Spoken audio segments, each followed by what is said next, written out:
Hey, Michael. Hey, Rick, how you doing?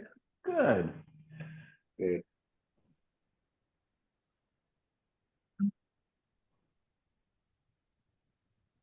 Well, I'm sure I know you're okay.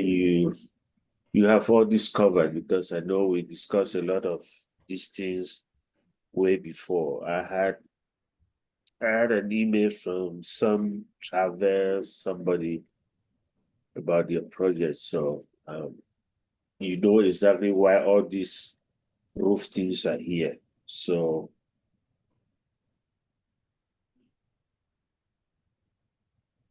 What was that?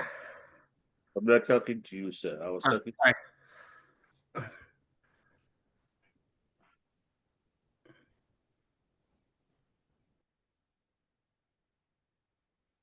But you did send me an email and I responded to you, right? I Um, yeah, I had a few more questions, but I went down to the city and Gabriel, I think behind the counter, kind of helped me and a few other people down there. Okay.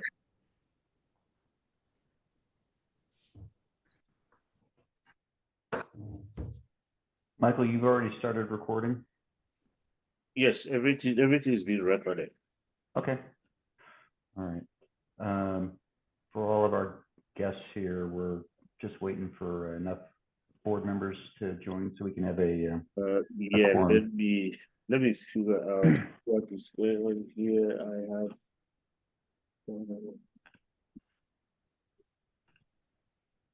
Jibber. I see Rachel, I see Lou.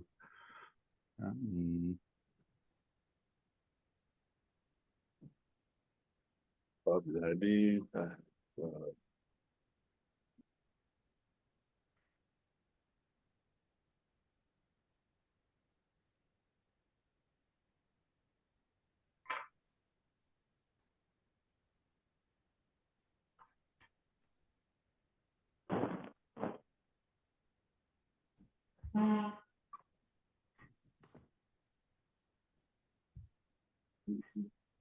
So you got the long rim baseball cap, Rachel, so we can't see your eyes?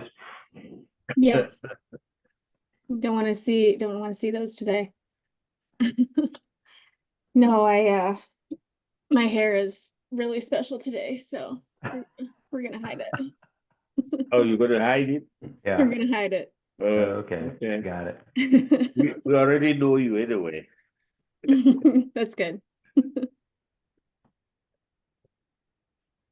So let me see. On the board, I have Rick, I have Richard, I have Luis, I Yeah, have. we have a quorum now. Let But me see, let me see, let me see. Let me follow by. I have David here. Is Greg here? I don't see Greg. I don't see Jim.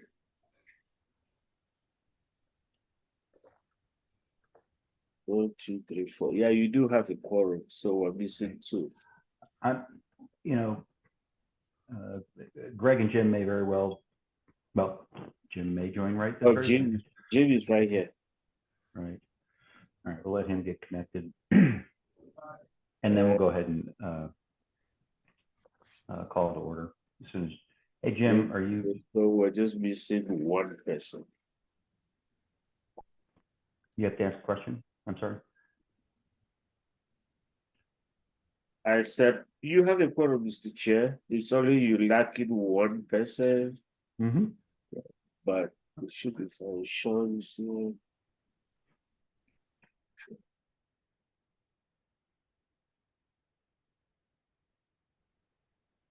So for the applicants who are here, when I call your name, can you tell me which address you are here for, please? Benjamin, 907 North Fifth Avenue, which one is that? 907 North Fifth Avenue. Oh, okay. Oh yeah, I met with you. Okay. Bob Lanning is for 921 Lindsay is for 941. Tiffany, please. That's correct, 941 North Sixth Avenue. Tiffany 941. Okay. No, Tiffany, Chapman is Tiffany is on Fifth, right? Yeah, Tiffany Tiffany's Russell, I'm a, with Ben Seward for 907 Fifth. Travers is for 720 North 6. Sean, you are for which one? Oh, I'm just here for information. Or you're just a member of the public? Yes. Okay, thank you. I'm also here for 202 East University too. I know that. Okay. We are here for the 2720 North 6 and 202 East University. 720 North 6th Avenue and 202 East University. Yeah. Okay. All right. We good, Michael? Yeah, so I think everybody is identified, Mr. Chair. You may proceed to start the meeting. All right. Welcome, everybody, to the West University Historic Zone Advisory Board for March 11th, 2025. It is 6:04. 6:04 p.m. Do a quick roll call. And Jim Glock, Present. present. Rachel Sarah, Here. Elizabeth Nagel, Here. Greg Stoner, Present. and Damon Turner, Damon's here. and Rick McDonald, myself, present. We have a quorum. In fact, we have a full house. 2, Awesome. 4, 5. You have 5, Mr. Chair. Oh, Greg is I have 6. Okay, yeah, There's me. you have a full house. Yeah. All right. All right, I hope everybody on the board had a chance to look at the LAR from last month. Do I have a motion to approve and a second? This is I'll Damon. move approval. This is Jim Glock. I second. Okay. All right, 1 second. Jim and any, all in favor, aye? Aye. Aye. Greg, aye. All right.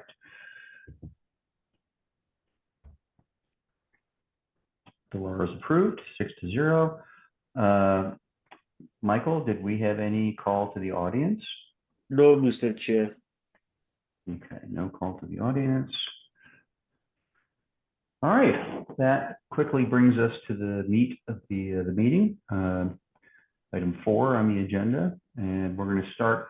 Item 4A is actually 2 different properties, so we're going to go ahead first with SD 0125-00011 941 North 6th Avenue, and I believe Lindsay?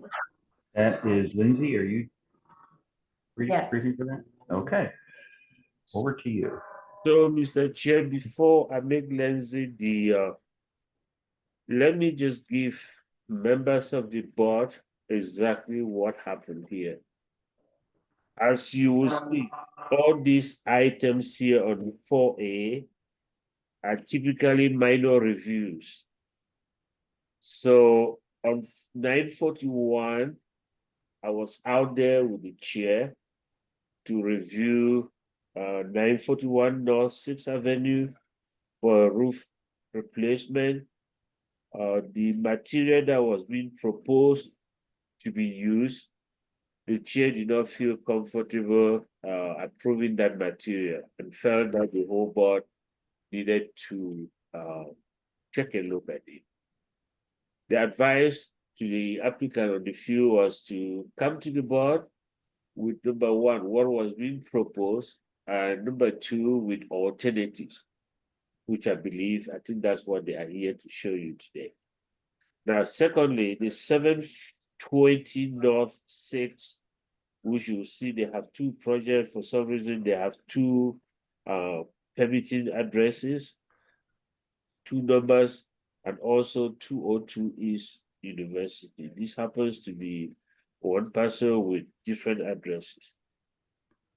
Typically, roofs are usually minor review, but based on the scope of work that was presented as I saw it, it looks a little bit much more than just replacing shingles for shingles. Looks like more is going to be done. And I felt that it would just be a good thing, since we're already doing a roof today, to just put this so that let me get a feedback from all of the board today. Based on your review today, we would know whether to take this to PROS or it can just be considered a straightforward minor review. That is why we are here today. That's why I brought all of this here in consultation with the chair.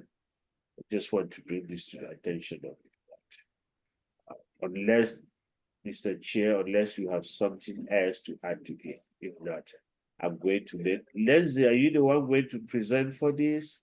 Yes. He's presenting for 941, yes. Okay, I am making you the co-host, so you should be able to share your screen.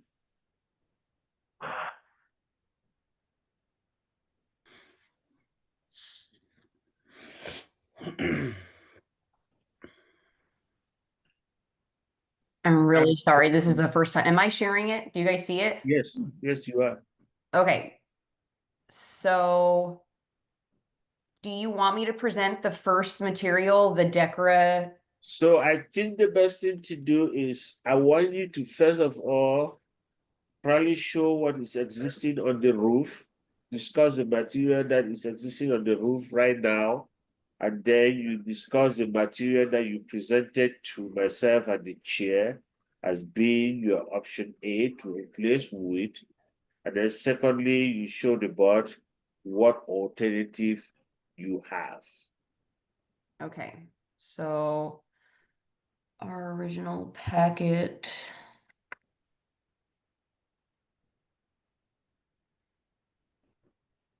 Oh my goodness, this is this one. Let me just pull all of them up so I don't have to go back.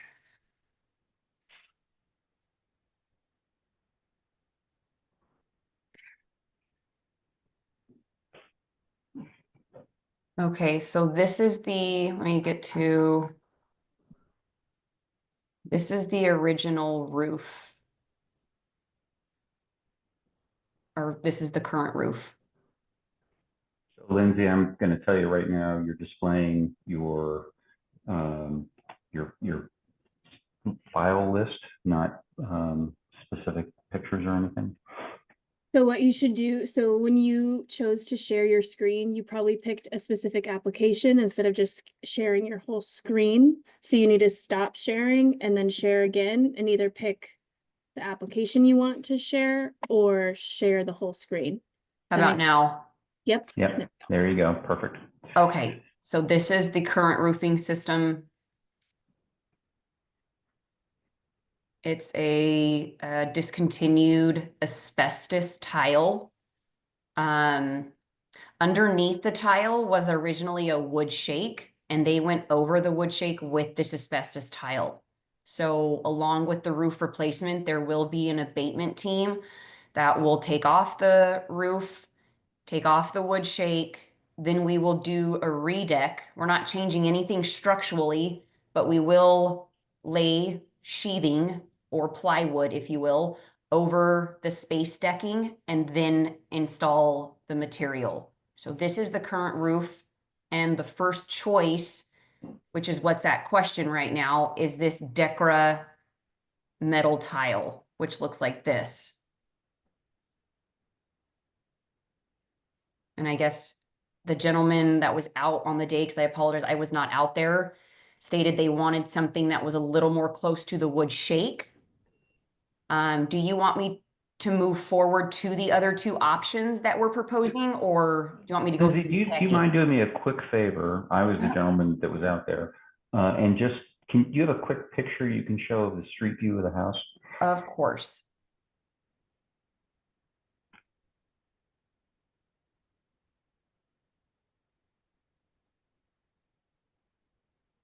you want me to scroll through? Huh. Because I have a No. side view that might be a little better. Side view might be better, yeah, I agree, yeah. I just want the board to get it, that's fine, right there. So you're showing us a picture of, taken kind of from the southeast side of the house faces, 6th Street, and this picture is taken a little bit to the south. And I just wanted the board to get an idea of what the house looked like originally with the asphalt shingles. They're kind of a strange shaped asphalt, but they're shingles. Well, this currently that you're looking at is not an asphalt. No, I'm saying that I'm sorry, they're a strange shape, they're asbestos, sorry. Correct, Yeah, and they I are said that strange wrong. shaped. They're kind of like a diamond type. Right, we have a few homes in the neighborhood that are like this. So for the board, since I'm the one that kicked this to the full board, I was not comfortable with replacing the roof that you see here with one that is mimicking a clay tile roof. I think so I'm happy if the owner or if the applicant wants to bring it forward and discuss it, we can do that.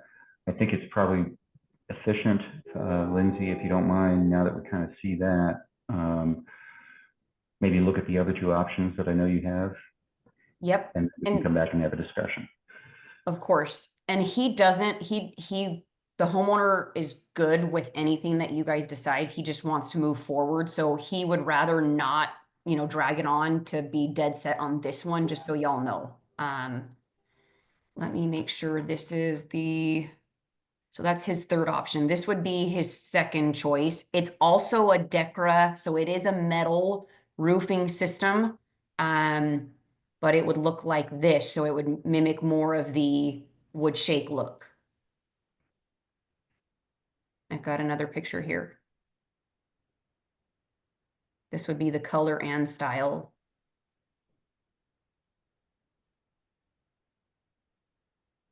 Do you have a close-up of an individual like shingle to just get a sense of the dimensions of it? Maybe not. Let me keep scrolling through. Yeah, that's good. So that's metal. Correct.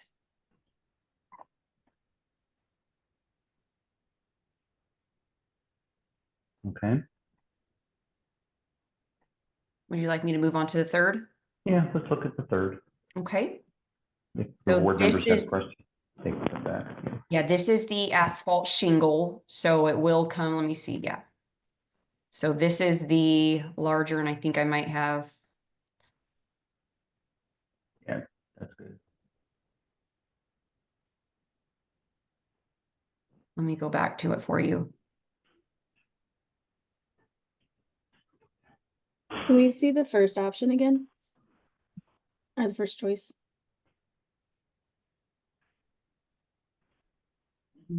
Faster.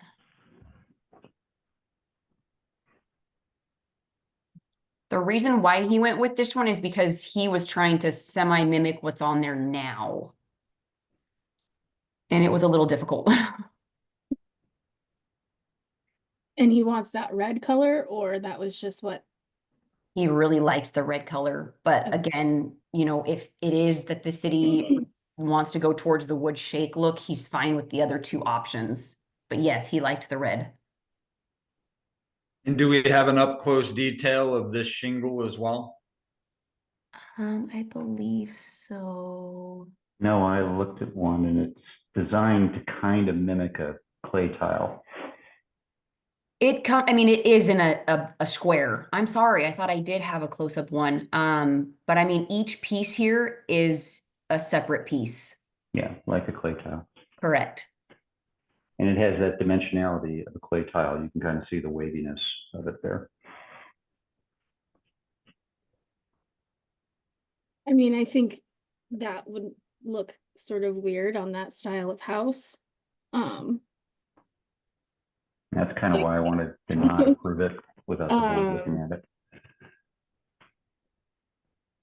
I think a metal roof would be better, but I do actually like the asphalt shingle because it does have the most, it resembles the shake the most, which obviously we don't want wood shake because those don't last here. But honestly, I feel like I would be okay with honestly any option but this one because it does feel so different than what was originally there. You want me to go back to the other two?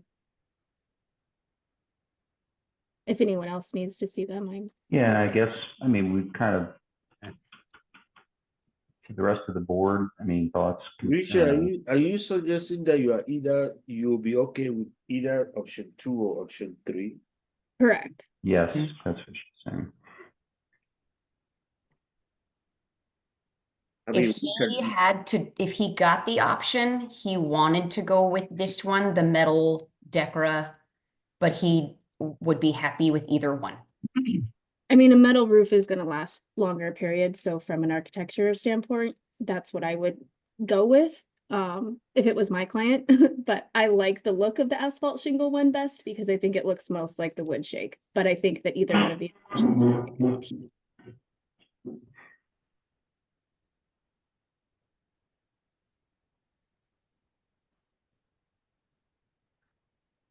Okay, any other, Greg, Damon, Jim, anybody else? Yeah, sorry, this is David. I was gonna make a couple comments. I was just looking at our design guides. I don't think this has come up before, but I think on an as approved basis, we do allow metal tiles. I tend to agree that the ones that simulate clay tiles don't really go with the architecture of the house. The ones that simulate wood shakes seem as appropriate to me as asphalt. Meaning the reason we allow asphalt is because it kind of tries to simulate the look of wooden shingles. And so I think, we're accepting something that approximates that look, and the metal ones seem acceptable to me. And per our guidelines, I think it says metal shingles for structures on the street front will be considered. So it seems reasonable to me. And I agree with Damon on that. Are So you you're okay with all three options then? Or are you saying? No, I mean, the ones that simulate clay tiles seem like the wrong simulation from my perspective. But the That- one, because so I don't. are you rounding for option 3? I can hear you. No, I think he's saying 2 or 3 also, Oh, okay. correct? Yeah, I'm saying that the ones that simulate clay tiles seem inappropriate architecturally for this Oh, building. okay. So option 1 is inappropriate. Yeah, Just so here suggested on the field. So we are navigating around option 2 or option 3. correct. Greg, were you confirming the same thing? Yeah, I would probably lean towards the metal as well, just for durability. Okay. Jim. What says you, Jim?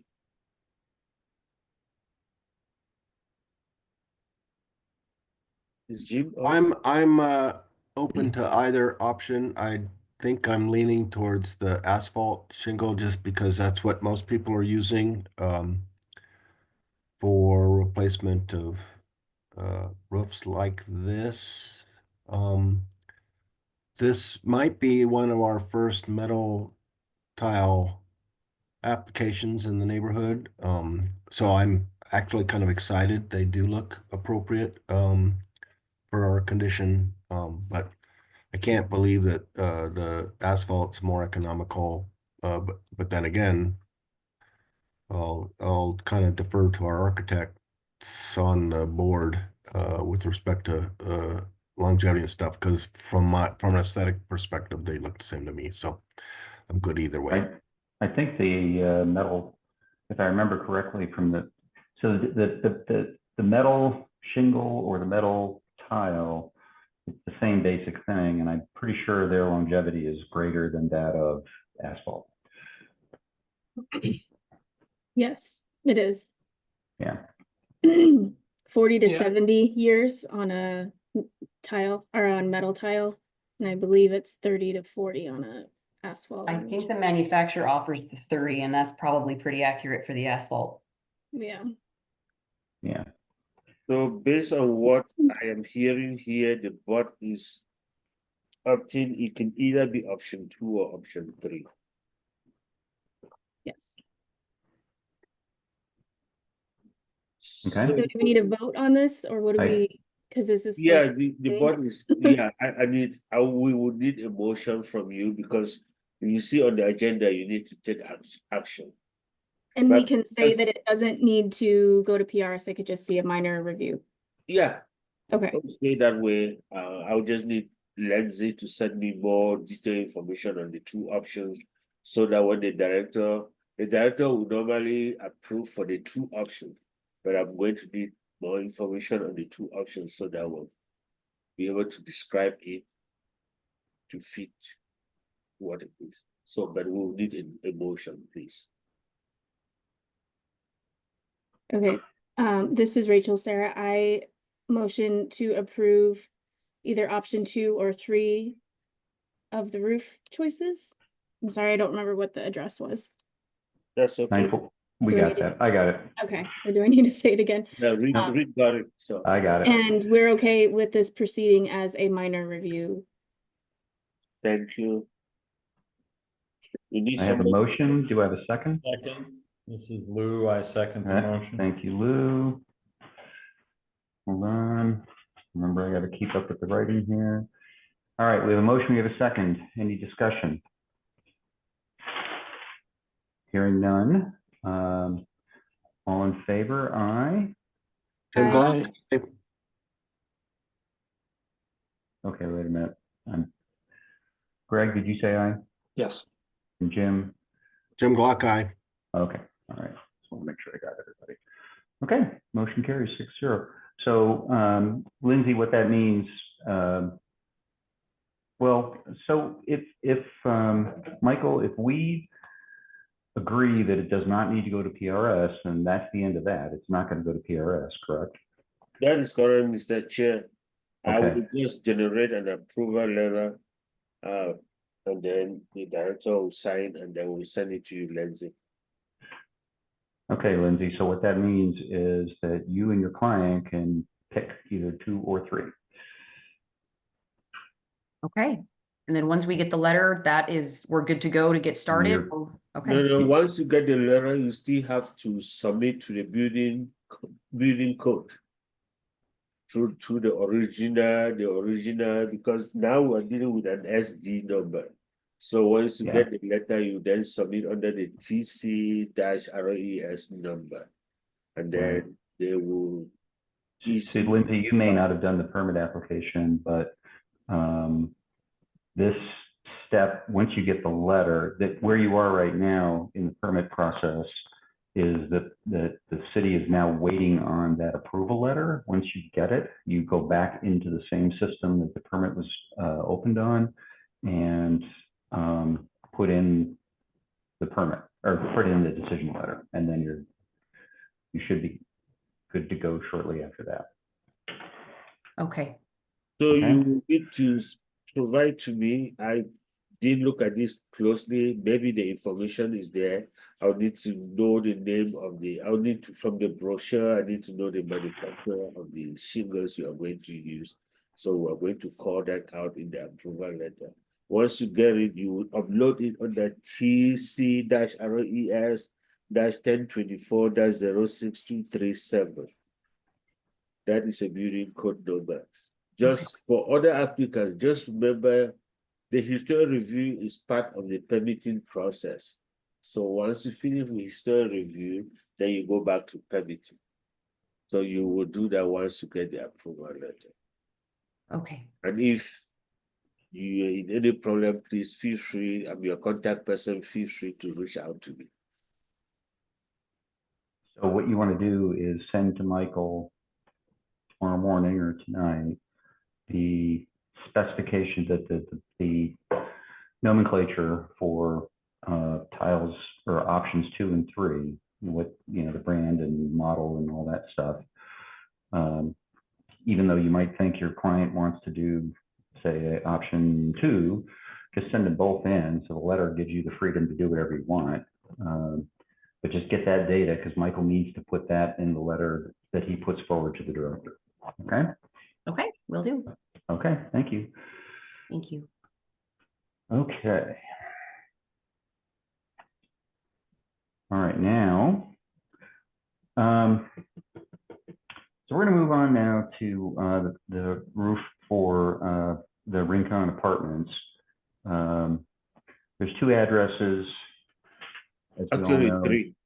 Well, yeah, it's kind of weird. There's two addresses. One of the buildings at 720 is contributing and one is not. So there's different numbers associated with all that stuff. But the scope of work is essentially the same, and I believe, who's speaking to that tonight? Is that going to be you, Travis? Yeah, that was me. And sorry about the doubling up on the 720. I had to do one permit like many years ago, and this is my first go around again. I accidentally hit a residential alteration, so I canceled that one, and it's still like getting canceled. But that's why there's two of them. But the more filled out one is for the commercial permit, and that's why there's two 720 addresses. That's So I in was the kind interest of of surprised. I was Yeah. wondering why you had 2 permits on the same address, but Yeah, Yeah. I accidentally hit residential for one, and I called the city to see if I could switch it to commercial. They said no, so I went through the sub records to cancel it and restarted with the commercial permit. I've been trying to get a commercial development plan pulled for over 3 months so that I can move forward with my residential plan. So I feel your pain. So many emails, and they're just like, "Are you sure?" And I'm like, "Yes, please." So, yeah, lots of phone calls, lots of going Yeah. down to the city. It's a great time. Yep, it's real fun. So Okay. so basically, Trevor, what you are saying to me is that these 2 ladies, it's one permit that you wanted to do. One is commercial, one is residential. Which is the one that you really want to do? It's all commercial. It's all commercial. It's all commercial. I switched them over to commercial. There's both on the docket, but for the sub review of it's 0026, which is 202, and then 00028, which is the 720 North 6, the non-compliant building. Oh, okay. All right. And the one in between was when I accidentally did for the 0027 was the residential accidentally. Yeah, it should actually be commercial because it's an apartment. So Yeah. okay, we'll deal with that. Thank you. So why don't you walk us through? Because I saw what you submitted, it was one and the same thing. So basically, I'll figure that out. We'll probably do one approval letter for both of them. Awesome, thank you. I mean, the building, the 202 one is the 1908 compliant building. It's directly on the corner of 6th Avenue and University. That one has asbestos slate tiles, so I have a asbestos certified removal company, but it's the thin normal square tiles that many houses in the neighborhood have. And we were gonna switch them out to either the GAF Grand Sequoia, which was actually I thought, I'm really sorry, I've never done this before, and I don't know how to screen share or anything, but I submitted it all in the historical review packet with the sub record in the permit, but there's no decking under it because it's the original wood shake with a layer of asphalt shingles with the Hey, Travis, let me just kind of pause you there because I understand that you've never done this before. Michael, do you mind calling up the narrative associated with 202? Yeah, I can do that. Let me look. Rick, I can do that pretty quick. Okay, one of you. If I can share a screen. From what I recall, is everything Travis is about to say is in the narrative, and the rest of the material in there is options of different kinds of shingles, which. Okay, Jim, go ahead. Yeah. Wait, I think I can do this. And Travis, I'm asking you to do that because it's helpful for the board to be approving something in writing as opposed to you kind of telling us a story. Yeah, dude, I'm really sorry. Like, that's okay. No worry. Honestly, I'm really not technically inclined at all. I do all the maintenance on this old building, so when it comes to all that stuff, I'm great. But yeah, so I'm really sorry. And then it's on my wrong computer, so I can't even upload it, and I don't know how to put the file onto my wife's laptop. That's okay. That's okay. We're gonna help you. I Um, appreciate it. Thank you, guys. yeah. So if you go all Nice. the way, scroll up to the narrative. Okay, stand by. Make sure we're talking about the right one, Jim. This looks like This is actually the 720. This is the looks like the non-compliant 720. building, and that is Yeah. directly south of the 202 on 6th. Right. All right, stand by. I can go to any one you want. So Yeah. Why don't you do me a favor and go to 202? okay, stand by. All right. Just trying to help us all kind of move through this. Is that what people are seeing now? 202? I'm guessing it is. I'll scroll down. There's That's Yeah, that's- 202. That's 202. Yes. okay. So where do you want me? Go back up to the narrative. Okay. So, Travis, what I want you to do, you were starting to say this, but I'm again, in the interest, this is a public meeting, public record. I needed this recorded. This is what you're speaking to, right? And Yeah. So if we can just walk through this, and then you've got a bunch of the rest of the document, other than having the views, the plan views of the roof, just show a whole bunch of shingle options. But this is where you talk about what you're going to have to do. So if we could just kind of talk about what the work is that you are going to have to do on this one particular building, because I think the two are a little different. Yeah. This one's 1908. There is no decking under it. It is just 32-inch on center 2x6 rafters with space decking where they hand nailed the wood shake to.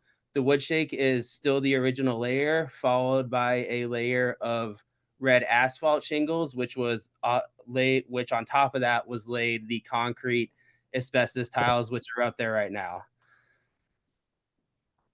And so I went through the planning department, and they made me get an engineer out, and we calculated the load because they were a little concerned about the 32 inches on space. But we're going to leave the space decking, which is actually 4x1s, set off 5 inches on center. So there's like a 3-inch space in between the 4x1s. We're going to leave that and deck over that, and then put down underlayment, drip edges. And we would like to go with the Grand Sequoia, if everyone's all right with that. And if not, the Grand Sequoia, which is actually the exact same asphalt shingle Lindsay just pulled up. We were going to go with the very stereotypical architectural Timberline HDZ. But Gaff says that the Grand Sequoia, it was more made to replicate the original, more textured variants of appearance for a to better replicate like the original wood shake.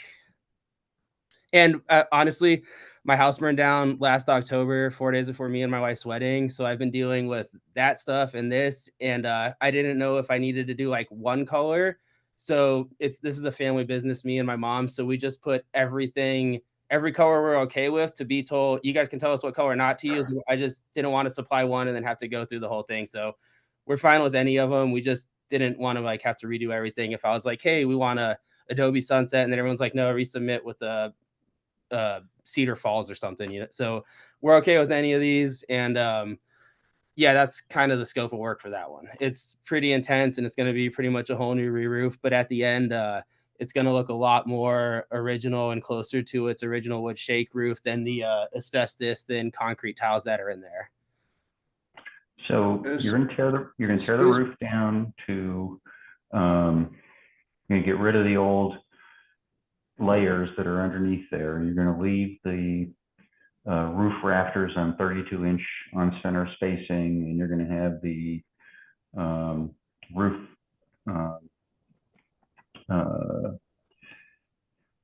joists. Well, you're gonna leave the decking, but put new plywood decking on top of that. Yeah, we're gonna leave the space decking that they originally used, the 4x1s with 3-inch gaps in between them. We're gonna leave that and put the plywood over that, because that's gonna really make that really strong and really support. I mean, it's gonna be better supported than new ones with 24 inches on center with only 3-inch gaps running parallel across it. I'm sorry. I hope everyone is seeing me flipping through stuff. I'm trying to find the Grand Sequoia Those were actually up higher a little bit. They're right under the timber. Yeah, I think you scrolled past them. Yeah, Jim. I've Hey, stand by. found Okay. it on the website if you want me to pull up my screen. It's also If you would have it handier than I, Rachel, but I think I'm, that was it. That was it. Wait, stop. Oh, go back. Those are the normal, those are the timber lines. Those are the totally like everyone in the neighborhood has. And if you got, that's the Grand Sequoia. It's supposed to come out a little more textured, a little more variance, and they made it to better replicate original wood shake roofs. It's like their top of the line shingle that GAF sells, honestly. okay. So I don't see the word Grand Sequoia, so I'm sorry to hear dude, earlier because I didn't know what to look for. So I'm really bad at technology. It's like somewhere around that picture. Microsoft Word wouldn't let me put anything where I wanted to. I couldn't set right there. GAF Grand Sequoia. Sorry. Man. Okay. Oh, I see. Very good. Okay. We got it. Good enough. And with our favorite color was the Adobe Sunset. It was kind of like a lighter, medium bodied brown, and it would really match the cream colored and like the wood accents we have going on with the building. But honestly, anything's gonna look better than that, like God knows how old asbestos cement up there that has been breaking, cracking, and I've been trying to like patch the tiles that I could in time, but they don't sell it. I can't really touch it, move it, or do anything to it. So it's gonna look a lot better than it does right now once it's all said and done.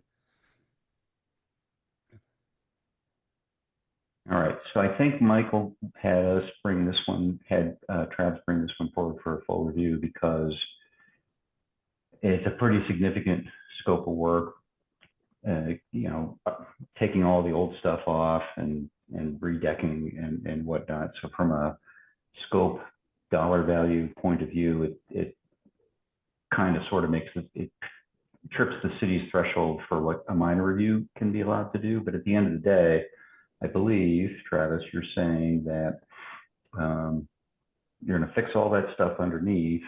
You're not going to change any roof penetrations, correct? No, we are not altering the shape, the size, the dimensions, pipes. We are literally going to keep everything original, but take off the 3 layers of roofing, put down a 1/2 inch plywood underneath, and put underlayment, drip edges, and these shingles on top of it. Okay. Okay. And so to clarify, Grand Sequoia is the shape of the shingle and the color is Adobe Sunset. That was our first choice. We're very easygoing. The Adobe Sunset was our first choice, but I put all colors that we like, which is pretty much all of them. And I know a lot of people in the neighborhood started putting up black, some of the charcoal colors and stuff like that. We really like the Adobe Sunset, the shake woods, and a bark wood, which is all like kind of shades of brown, but we're really easygoing. And all my apartments are rented. And from my house fire, we're actually in one of them, and we got the worst leaking in there. And I just want to get my roofs fixed so quit destroying the kitchens. And we're pretty easygoing, but we kind of like the brown shades. The Adobe Sunset first choice, and then we went down. We like the Adobe Sunset, the Mesa Brown, the Cedar, the Weathered Wood are like our top choices, but we're really easygoing. All right. Do I have any other? I have a question. Michael, so this is not up for being a minor review. This is a full review regardless, correct? No, not necessary, because based on what he's explaining now, when I read through what he was proposing to do, it appears to me much more than what he's explaining now. So I will leave it up to the boards. So we could say this is still a minor review as well. Yes. Okay. Does somebody want to, do I need to do it? So I'll jump in. Okay. I move that we approve the Grand Sequoia shingle option as a minor review, color as the client desires. This is Rachel Sarah. I second. Sorry, David. Very good. We're having a little game show. You got to push the button. Are you just giving him that one option, or do you want to do like the first case, give 2 options? Well, I think Michael if I may, Grand Sequoia is the type, and what Jim is saying is that's fine with us, and whatever color you presented is fine with us too. So you pick the color, but the Grand Sequoia is good. Awesome. Okay. That makes sense? Okay. All right, we have a motion, we have a second. Any dialogue? Hearing none, all in favor, aye. Aye. Block Aye. Okay. Thank you, motion approved. Let's kind of quickly go through then, because it is a separate item, 720. The scale of the work is a little different, less actually, right? Because you're not having to do as much work. So if you could just kind of go through that. Yeah, 720 was built. And Jim, if you don't mind, I'm sorry, if you could just pull up this narrative for 720.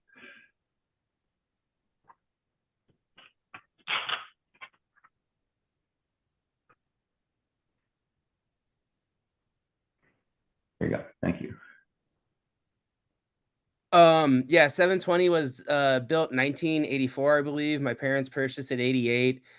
It's non-compliant, but it definitely coheres with like the standard structure and the kind of older looking appearance of the building. It got original 3-tab asphalt shingles on it, and the same storm that ripped off all the south faces really ripped off the south facing slopes on this roof. It's already got 1/2-inch decking. One spot's a little bad, but I talked to, I think, Ian down at the city. He said it's not enough square footage to go through him. He's fine with it because it's only like a 2x2 section.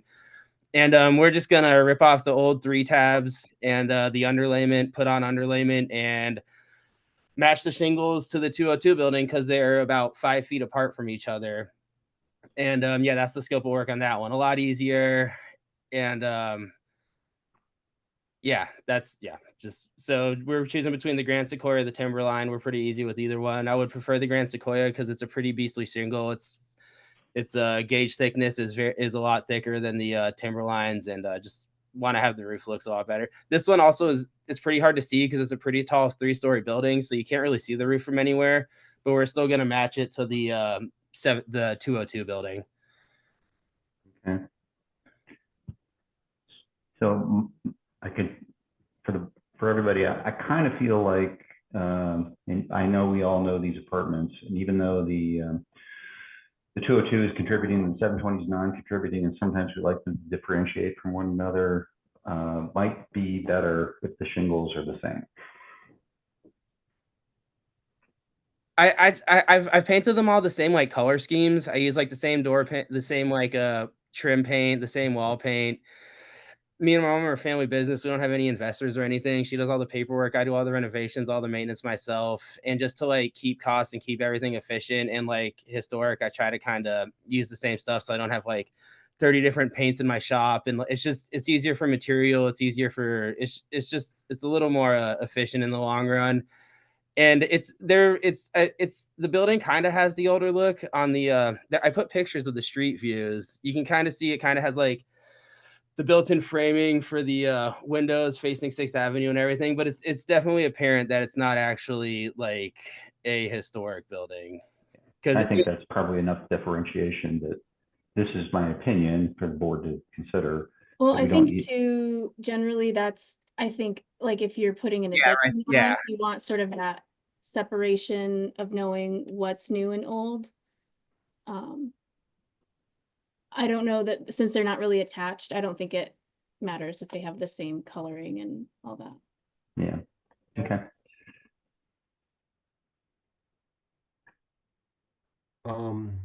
I will make the same motion I will second. that I made for the previous building, if possible. Okay, and I just heard Greg second. That was Damon. Oh, David. Oh, it was Damon. Sorry. We love these buildings. Thank you for taking such great care of them. And obviously they're popular because they're always full full. Yeah. I mean, I Yeah. never see a for rent sign out. I can't tell my friends to go and find it because they're always booked. So anyway, good That- for you. Thank you so You- much. And Okay, I, wait, we and- didn't, we have a motion and a second. sorry, and I'm just, yeah. Call to go ahead. order. We have a motion Can and we, a second. Mr. Chair, Mr. Yes. Chair, Jim, please, can you repeat the same motion? We're recording, these are public records, please. Okay. I'm I gonna move- remind Mr. Glock what his motion Yep, was. And then he exactly. can. Yep.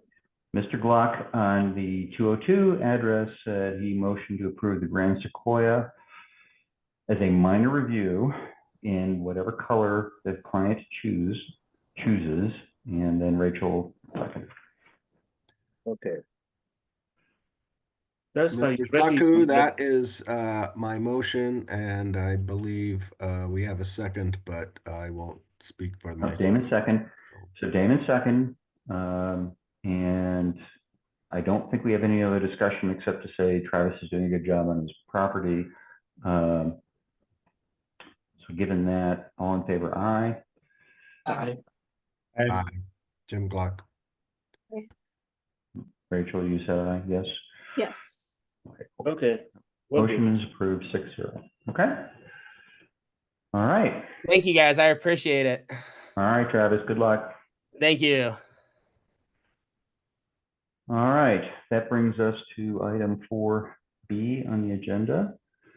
SD 0125-00017, 907 North 5th Avenue, and I believe Benjamin, yep, you are presenting? Yep. Okay, can you share your screen? Yeah, let me make him, just give me a minute. Okay.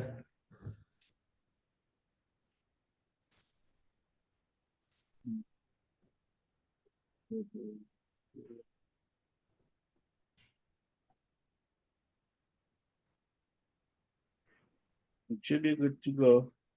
Okay.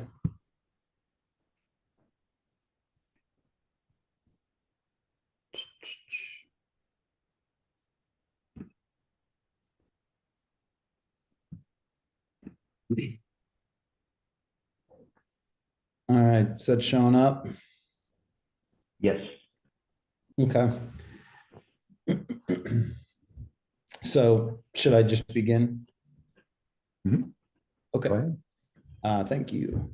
The first couple of pages are just the HPR review application and the cover sheet and checklist.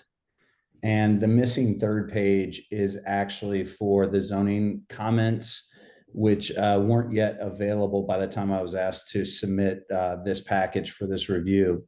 But the two comments from zoning were, one, to have a document signed by my neighbors to the north who share the property lot line, since there will be a 0 lot line setback at their property. And the second was to obtain a rear yard setback reduction from 10 feet because the alley is actually called Arizona Avenue.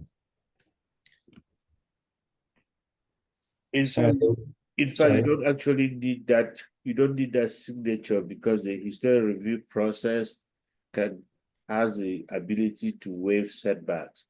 So they're Right. telling you to do that just to avoid you from doing the design development option application, which projects in the historic preservation zone, the review process has the ability to waive those setbacks. So you really don't need that. But if you got it signed, that's fine.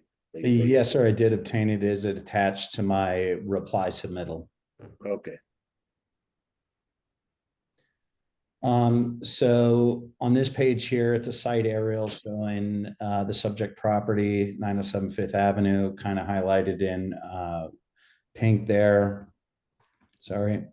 Next page here, it shows the border development area, which is this one side of the block since we front the park.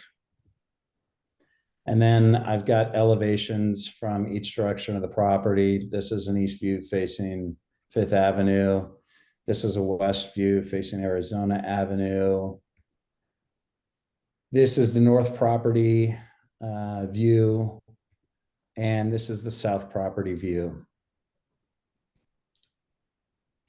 From here, I started to identify other properties that are within this development area, which have similar existing setbacks that are one in excess of the 10 feet to Arizona Avenue, and also in the side yard setback encroachment.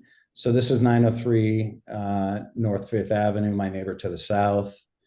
This is 937 North Fifth Avenue. To the north of me, a couple of houses. This is 919, my adjacent neighbor to the north. And also the folks that signed off on the zero lot line setback. And then here's the historic property information sheet. And then I've got a couple of images of the south side of the carport and the west side of the carport. And then this page really goes into just the breakdown of the project information, a site plan overview, and an aerial of the site location. And on this page here, I've got the description, the location of the old carport and the new carport. They're in the same location. And then I have east and west elevations of the back of the carport structure and also the north and south elevations. Now, on this page here, this is where we're really going to dive into the development standards and how we came up with this plan. But regarding the new construction and how it should reflect the architectural style, we feel like the two factors rather that played into the design were honoring a utilitarian approach to design while invoking craftsman details and minimizing the impact of new construction has had on existing structures. The beam and framing overhang grouping recall craftsman detail found within the neighborhood. And we believe that the structure was designed with minimal sizes for the members and utilizing the horizontal low sloping lines to minimize the differences between original and reconstructed work. Regarding the height of principal and proposed constructive structures, we maintained the height of the original structure when we redeveloped the back structure. It has the same high line as it did originally. Regarding the roof height, the height of the roof port, as I just mentioned, was the same as it was before. On the setbacks, as Michael mentioned, when we begin down this road, you guys have the ability to reduce the setback, but in terms of comparable structures, 938 North Avenue has a reduced setback. It's actually a combo 938 and 940. And then from a proportion scale, still, I think 938, 940 is most applicable in that it maintains a low sloping roof line and a reduced setback to Arizona Avenue. And then in terms of the roof type, it is just a sheet metal 26 gauge, similar to the original sheet metal that was up on top of the original structure. And then from a surface textural component, we've opted for smooth painted steel, similar to the wood seen on many of the porches in the development zone. And then under site utilization, I would just say that the development zone has many garages and carports found throughout that have reduced setbacks. And then projections and recessions. Feel like the beaming and overhang at the perimeter beams and different heights of everything are reminiscent of the craftsman style found throughout the neighborhood. And the construction should have architectural details I would reference back to H above with the same commentary. And then on the size and massing, I would reference again to D and H. And then the non-applicable would be the rhythm, excuse me. And then an additional item that we maintained was color because it ties in with the other two structures on the site. And landscaping was non-applicable in this process. And in terms of the enclosure and what it's made out of precisely the same CMU wall enclosure that was built on the property maybe 15 years ago that I share with my northern neighbor. So that was just extended from that connection line back and around to create the two exterior walls. And we also use that same style of wall on the southern property line.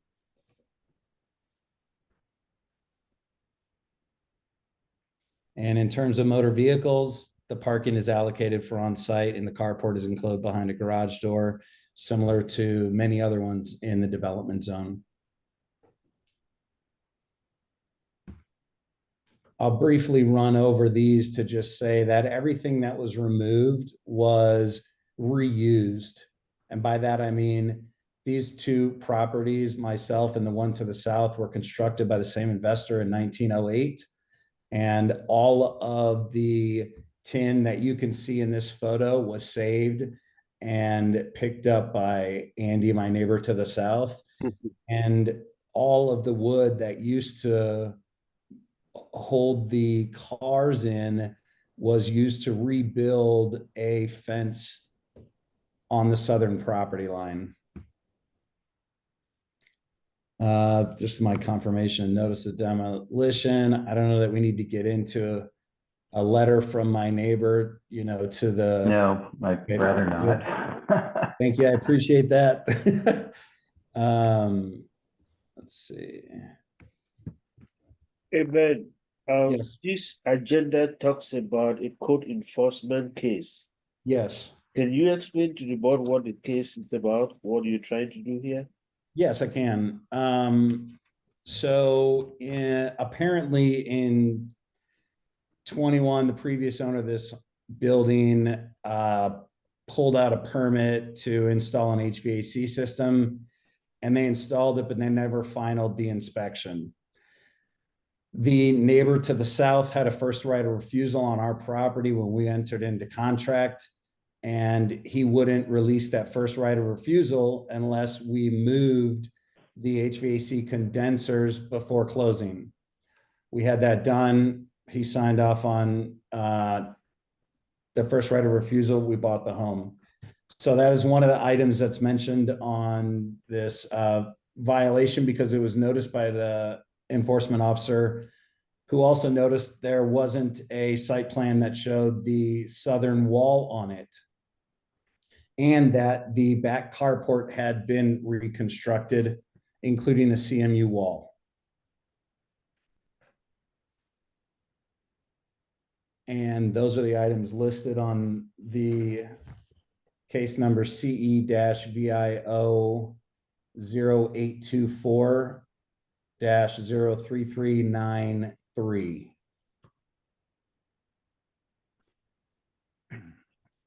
So you've shown us in some detail the carport that was put on the back, but also, you know, I don't think we're necessarily having to get into where the condenser unit is, but you did construct a wall between you and Andy's house on the southern side. I did. And I thought you had some photographs of that. And that wall did not go through historic review. So if you could maybe do what you can to show us what you got there. Sure. So Benjamin, for your benefit, part of what we're doing tonight is sort of theoretically as if you were coming to ask us to build that wall in the first place when you hadn't already done it.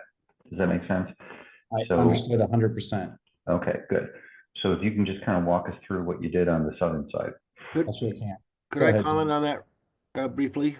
Yes. Yeah. Mm-hmm. I believe that that Andy put in a permit for the wall on his southern side, which would be Andy's northern side, and it was approved previously. So the wall should not necessarily be tonight's issue. The wall is part of the violation. It is. Well, if the city had done its due diligence and reviewed what Andy had submitted and got approved from his historic review for his northern wall, which is Benjamin's southern wall, they would have found that it had been addressed and reviewed. But if that's not the case, that's fine. Trying to help. We can trying to get, help we can get it wrapped up tonight. I'm trying to help clear the violation. Okay. Just, So it is mentioned. It is explicitly part of the violation. It is. For that, I've got the plans, they're drawn and they're structurally engineered stamped. So, and thank you, Jim, for offering that bit of clarification. So here's one of the details drawn at a 1/2 inch to foot. It's not even a full CMU wall. It gets to about 6 foot, but there are 5 sections that are 3 feet from about 3 feet to the 6 foot range. It's really just horizontal slats for me to grow vegetation onto, like star jasmine. And that's what the horizontal slats are represented here. Otherwise, it's 8 by 8 by 16 split face CMU wall. And this is a, an overall view of that wall length, including those 5 knockouts I just mentioned. So if you can go back to that for just a moment. Yes, sir. So the 30 some odd feet on the left side of that drawing. Yes, 36.8 feet. That's a 2 foot wall. 2 foot wall, and that pops up to the higher elevation aft of the front elevation of the home, of the principal structure, correct? That is correct. It pops, it goes vertical at about the fireplace would be probably the best way to give you an exact location of that footage. Okay.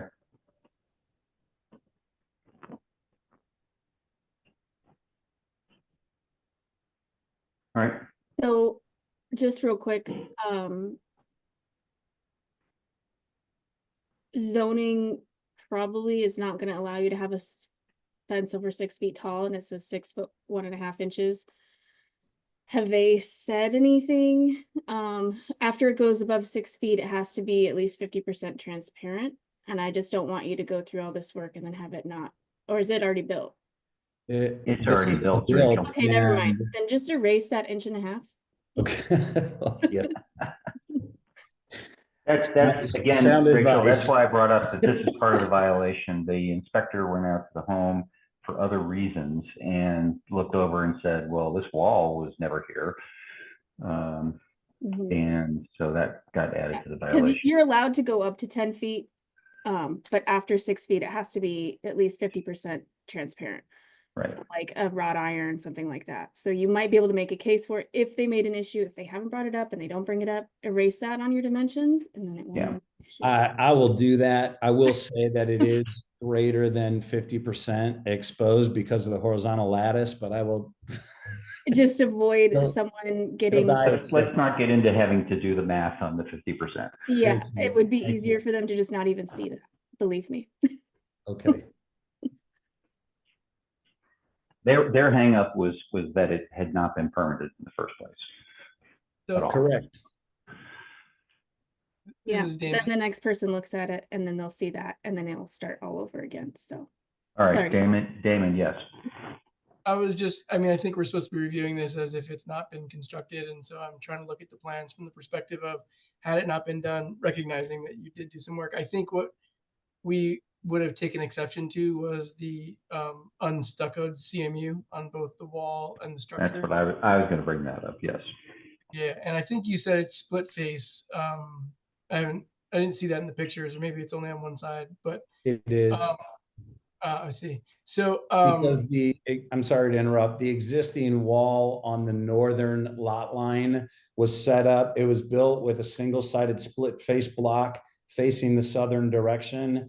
And so when the extension of that was constructed, it was constructed with the same single face, split face in the same direction. I see.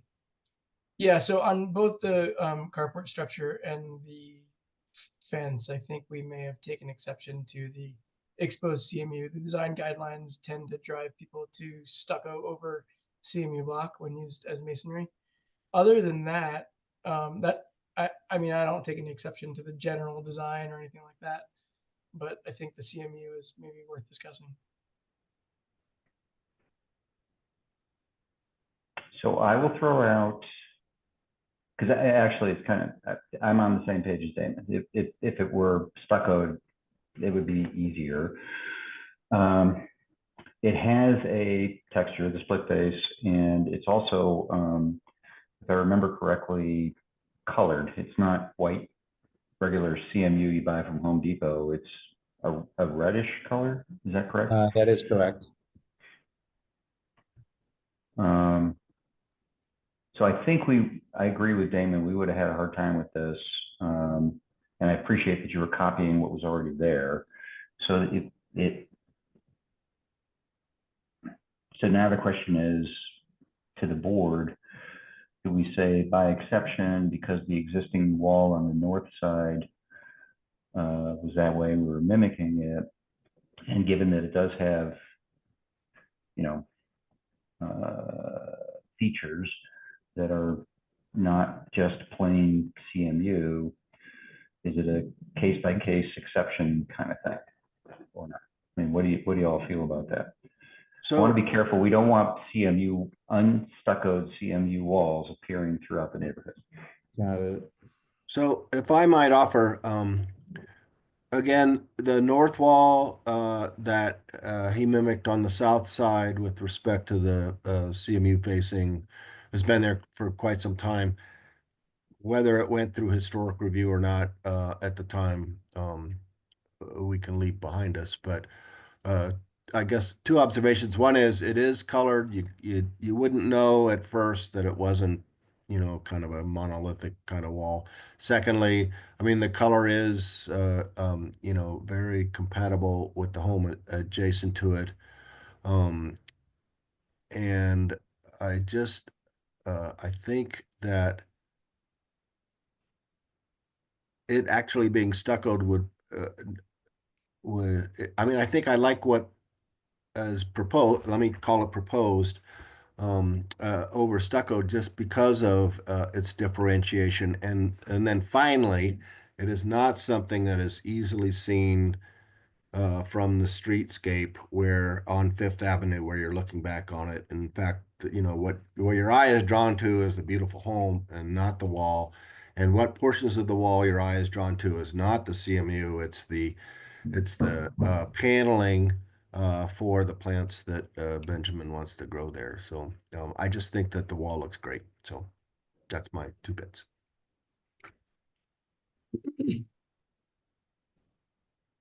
Is there, and by the way, Benjamin, I don't know you. My name is Damon, but I Hey, appreciate Damon. you're approaching it. And we can tell that you're, you know, sort of trying to do the right thing. Is there, with respect to the carport, are you open to the idea of covering it in stucco? Well, the first thing that kind of comes to my mind, and I know that, you know, you guys don't know me from Adam, but I've done a lot of building and a lot of historical work as well in other areas. And to take and stucco a back corner where it's exposed, where would we end that? Would that be at the cutoff line on the neighbor to the north? Or do we stucco 150 foot of a wall? Because now we got to get a neighbor to the north to want to let me stucco. Sorry, go ahead, Jim. Well, no, I'm just asking whether or not I can share my screen. I wanted to show a picture of the previous, what Ben. Well, Jim, I appreciate what you're trying to do. And I know that it looked kind of crappy to start with. So I think we all know that there was a. Okay, so that's not germane. Sorry. No, I think we're trying to decide now just where we are with respect to our guidelines and exceptions to the guidelines. Yeah, there's no question that you improve the property, and Yeah, those right. of us who live in the neighborhood very much appreciate it. So yeah, that should go, I guess, without saying, but I'll say it on the record for Thank that you. benefit. Yeah, there's no question that you improved the property. It was definitely a disaster. It's yeah, I think this is more kind of a precedence thing, and I'm sure you you didn't know about this process and all those things, but yeah, it causes a problem when other people want to go and build a CMU wall without getting a permit, and then they don't stucco it, and it just starts to spread through the neighborhood if we allow it in one place. Other people start using it as a precedent, whether or not they should or it's valid anyway. So one potential solution, and yes, I agree, you brought up the idea of, well, so where do you stop it? And I don't have a great answer for that. But for the out-facing things, I'm wondering if you're open to the idea of stuccoing it.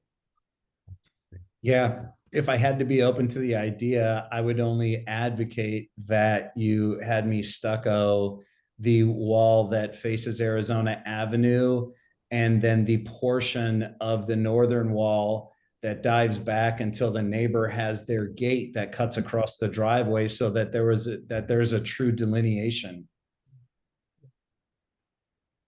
Yeah, I can see. I'm looking at Street View, and so I follow what you're saying. I can see. So if I could comment, what Ben did was mimic the wall between his northern neighbor and he, and just brought it around the corner to then the existing wall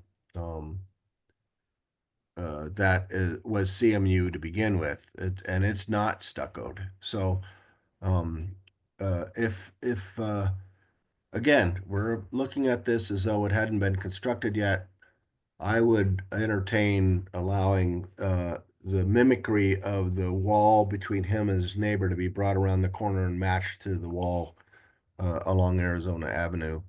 And the fact that it happens to be a different color, distinguishes it in that it's not the same thing. So so we aren't trying to confuse things with respect to historicity or not. So I think we have a good case here for the approval of a case-by-case basis because of, matching the existing wall. It's a textured surface. Stuccoing split face block is not ideal. It's not going to adhere very well, so it's not really recommended to do in general. It's only split on one side. The stuff Right. facing out on the alley is not split face. Okay. I'm saying is I think we have a good case to do the case-by-case basis approval versus saying no because it's a CMU wall. I mean, I also I just understand went to the what pro you're saying. site and I don't see a permit for this wall on either address. So I don't think it was ever permitted, or at least it's not in the city records for 903 or 907. So I don't know if it was included in one of the other permits for 903. It would have been, it's. Do you know the time gosh, frame? I don't know the addressing scheme on this block, but the folks to the north have had that wall in for 15 plus Oh, it's years. to the north of you. Correct. Yes, ma'am. That is correct. Oh, I was looking at the one to the south of you. Let me Oh, look. sorry. Yeah, Rachel, the one to the south is what he added. The one to the north Got is it. what he The was north is the one mimicking. that's already existing. Right. Okay. Yes, ma'am. Right. Okay. Never mind. Which may also not have been permitted either. I mean, who knows? But I mean, I just wanted to see if it had been, because they said it was already, that type of wall was already. Yeah. the problem I see is that the design guide specifically does not allow it.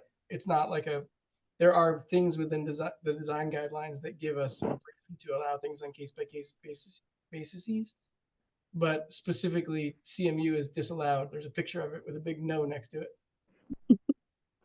So would we be open to entertaining that I just simply stucco the back portion of the wall that has the door and then wrap around the side until it hits the rear fence line of my neighbor to the north? Or do you want that all the way to the connection point? Yeah, I don't, can I share my screen? Yeah, please do. Yeah, let me, No, I'm gonna have to show that. I let also me don't- make you a co-host. Everyone, so you can share.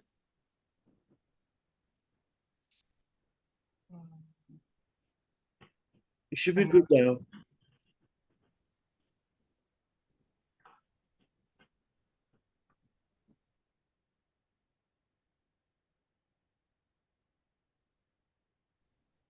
Can you guys see my screen? Tell me the, Yes. One moment. yep. So I think this is your carport. Is that right, Benjamin? I actually I've got you on screen right now, Damon, not your screen on mine. You do not have a CMU block wall face. Yeah, I can see it, Damon. Okay, well, I think you can see this is not split face, right? Again, significant improvement to what was there. No debate about that. I think what Benjamin's describing is stuccoing these exposed areas. I assume you can see my mouse up to there. Looks like the neighbor on the north side has a metal gate right here. And I understand what you're saying. There's kind of an awkward transition of, what would you do to the east of their metal gate? Correct. Right, so would you stucco everything that way Yeah, I mean, that was, I think, the or question. Or just do that square. I don't know. I mean, this is sort of I think that's kind of what perhaps could be proposed.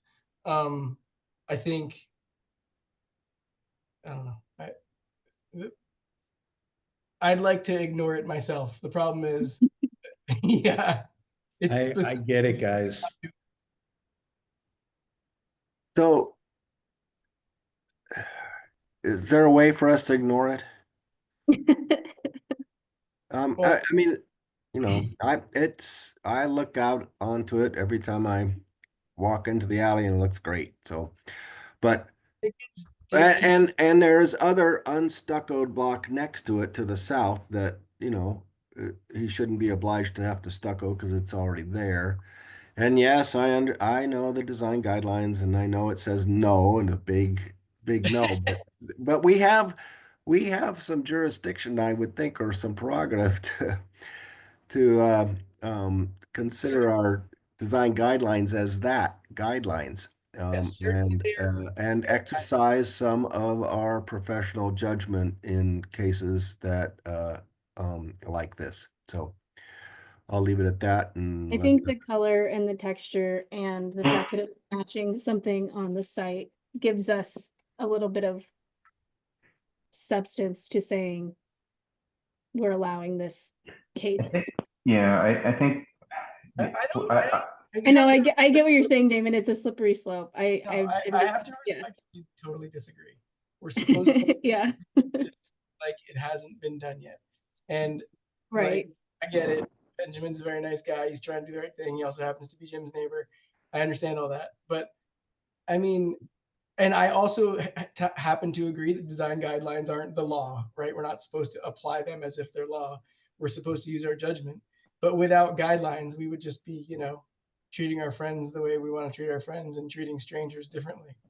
And it's clearly stated in here that you're not supposed to have exposed CMU block. So, Can we split a hair because it is split face CMU block? It's not 100% CMU block. So Benjamin, if I may, I'm going to interrupt here as the chair. We struggle as a board in deviating too widely from what is unambiguously stated in our guidelines. Okay, there are consequences that ripple through other decisions that really don't affect whether you did a good job or not. It could well be that, stepping back for just a minute. So I assume, Michael, this is going to have to go to PRS? It will. So it could well be that we say, this is not consistent with our guidelines. and which it is not. I mean, to Damon's point, it just simply isn't. And there isn't even in the guidelines as they exist today, except as given on the case-by-case basis exceptions, which there are other things in the guidelines which give us that. We are an advisory board, so we may well want to stick to our guns on what is written, which is not what you did, and leave it to the PRS to agree or disagree with us. And they are also an advisory board, and you have an opportunity, which I think you have a case for, by the way, to disagree and appeal. So neither this board nor the next board that you go to is the final say on anything. The final say is mayor and council, but before it gets to that, it's the director, it's Michael's boss. And you certainly can take exception to that. And I kind of see why you might want to do that, given the things you did. But if we simply say that the guidelines that we have in writing that were adopted by the city and are the accepted law of the land are not, are in this particular case, because you already did it and whatnot, are okay to bypass, I think you can appreciate what the other 600 homes in the neighborhood put at risk. Does that make sense? Can I make an observation? When we talk about fences, we're talking about these rules applying to street facing fences. The fact that this is truly an alley, I think the last statement of the section on fences that says these fence materials will be considered for the side yards and rear yards only if they are not visible from a street. Each case is considered on an individual basis. So the word street and that each case is considered on an individual basis kind of gives us the hole we're trying to shoot through here. Okay, I'm actually loving what you're saying, but I'm going to look at what you're. Page 28 of the proposed guidelines. Well, just We have to stay. I know. Michael's saying it. That's okay. Well, we didn't change any of this stuff. I don't think we did anyway. Doors, windows, here's the stupid fences. So what? Tell me where you're looking at, Greg, again, just so I can catch up with you. It's under Number 7. Oh, number 7. And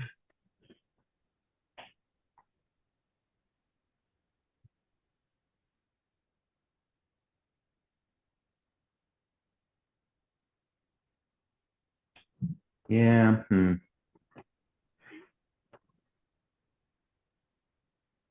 And the word a street, an avenue is not a street. I'm really splitting hairs now, aren't I? No. I mean, it's important.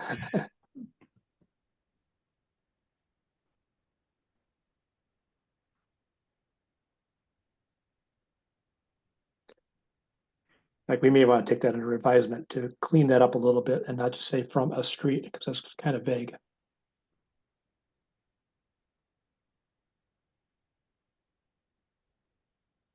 Well, what do you guys, I mean, so I'm looking at it. I think we have not struggled, but have thought about this stuff a little bit when we were doing the revisions.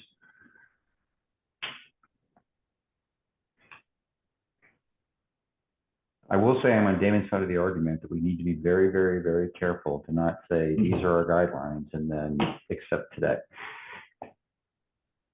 yeah, I don't really think, I mean, I don't really know what the hell this means either. I think the way I interpret it, it means, like for a house that's not on the corner of the street side, regardless if it's a street or an avenue, is where you look at the front or the rear of the house. I think generally it would be the front. I don't think it accounts for like the fact that a lot of our properties go through to another street or an alley. I think when they're talking about the side, they're talking about like in between two houses.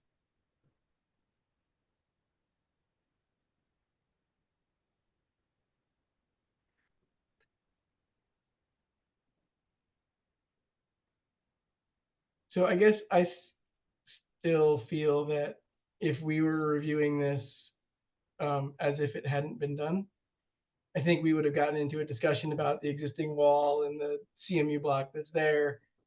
We probably would have talked about the fact that that's kind of side yard, and maybe we can accept that given that it's not street facing.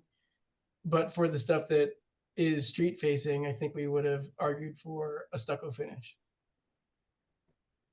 So I don't know.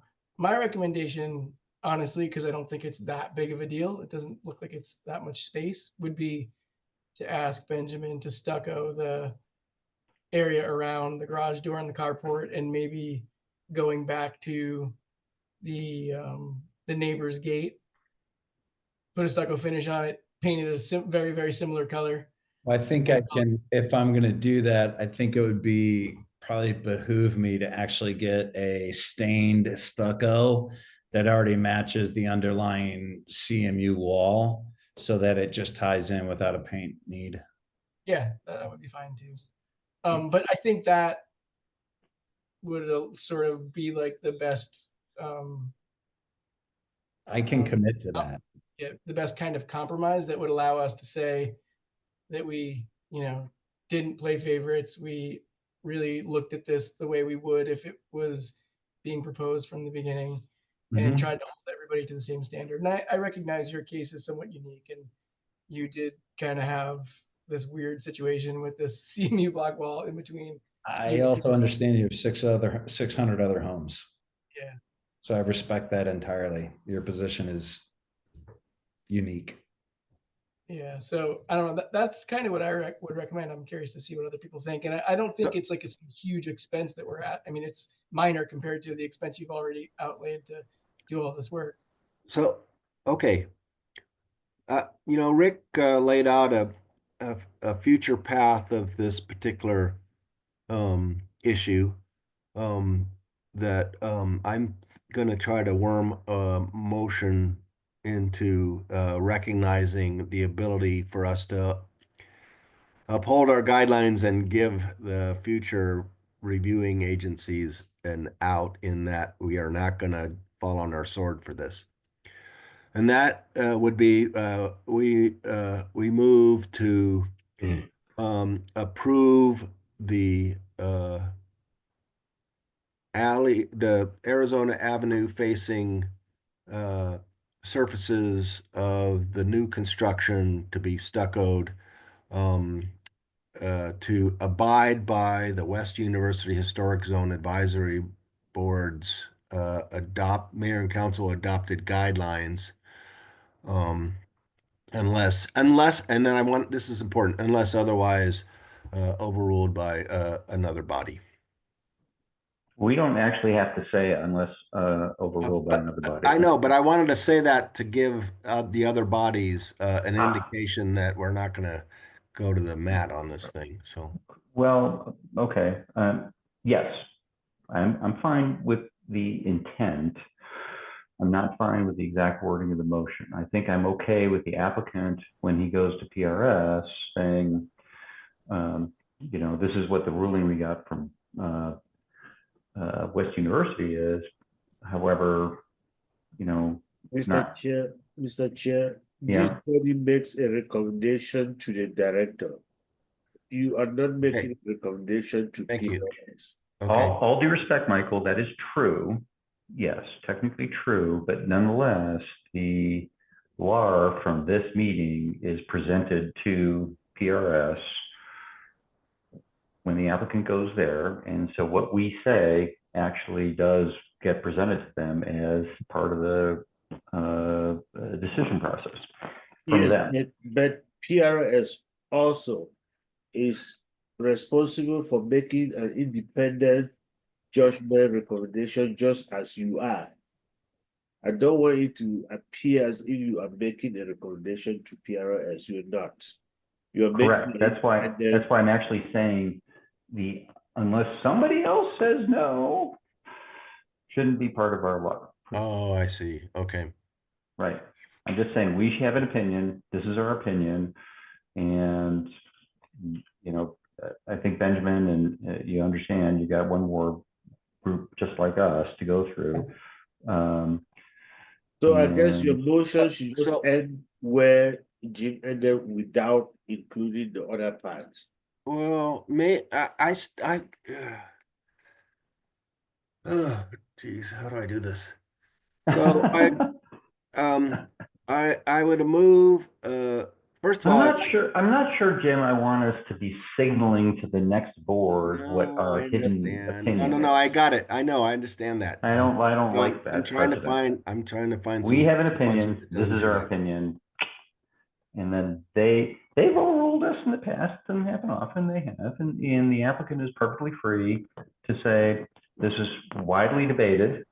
I'll write widely debated in my notes here. But, you know, I think we have to agree, and I'm gonna just take a position, which I think is where Damon's going to.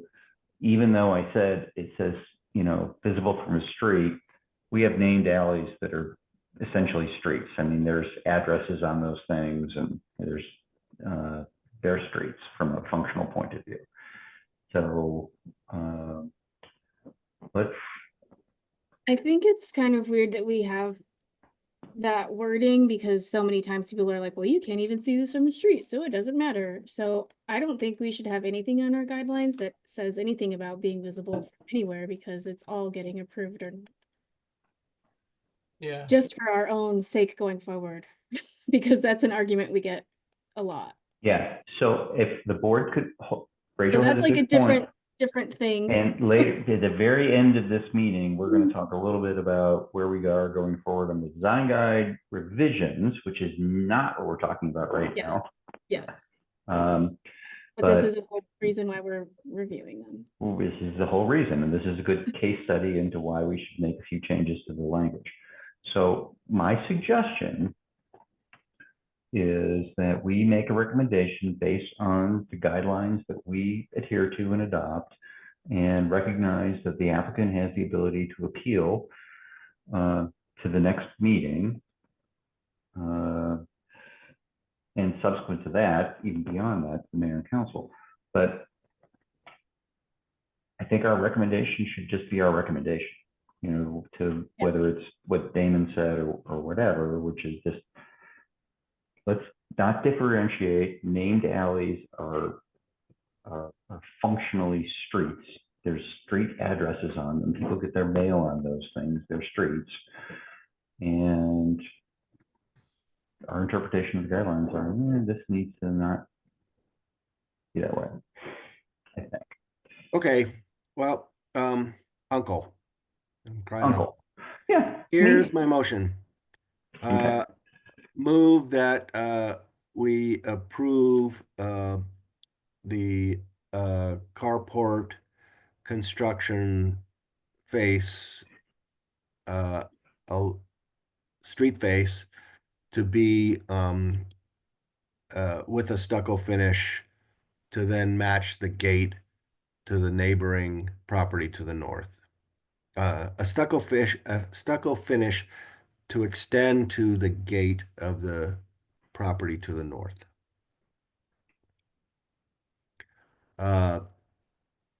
With a color as recommended by the applicant to match the existing underlying color.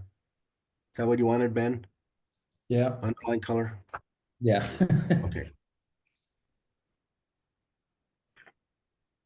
Yeah, I second. Does that work? Okay. That And works for then, me. and again, emphasize in And, it. and actually, but look, I'm sorry. I'm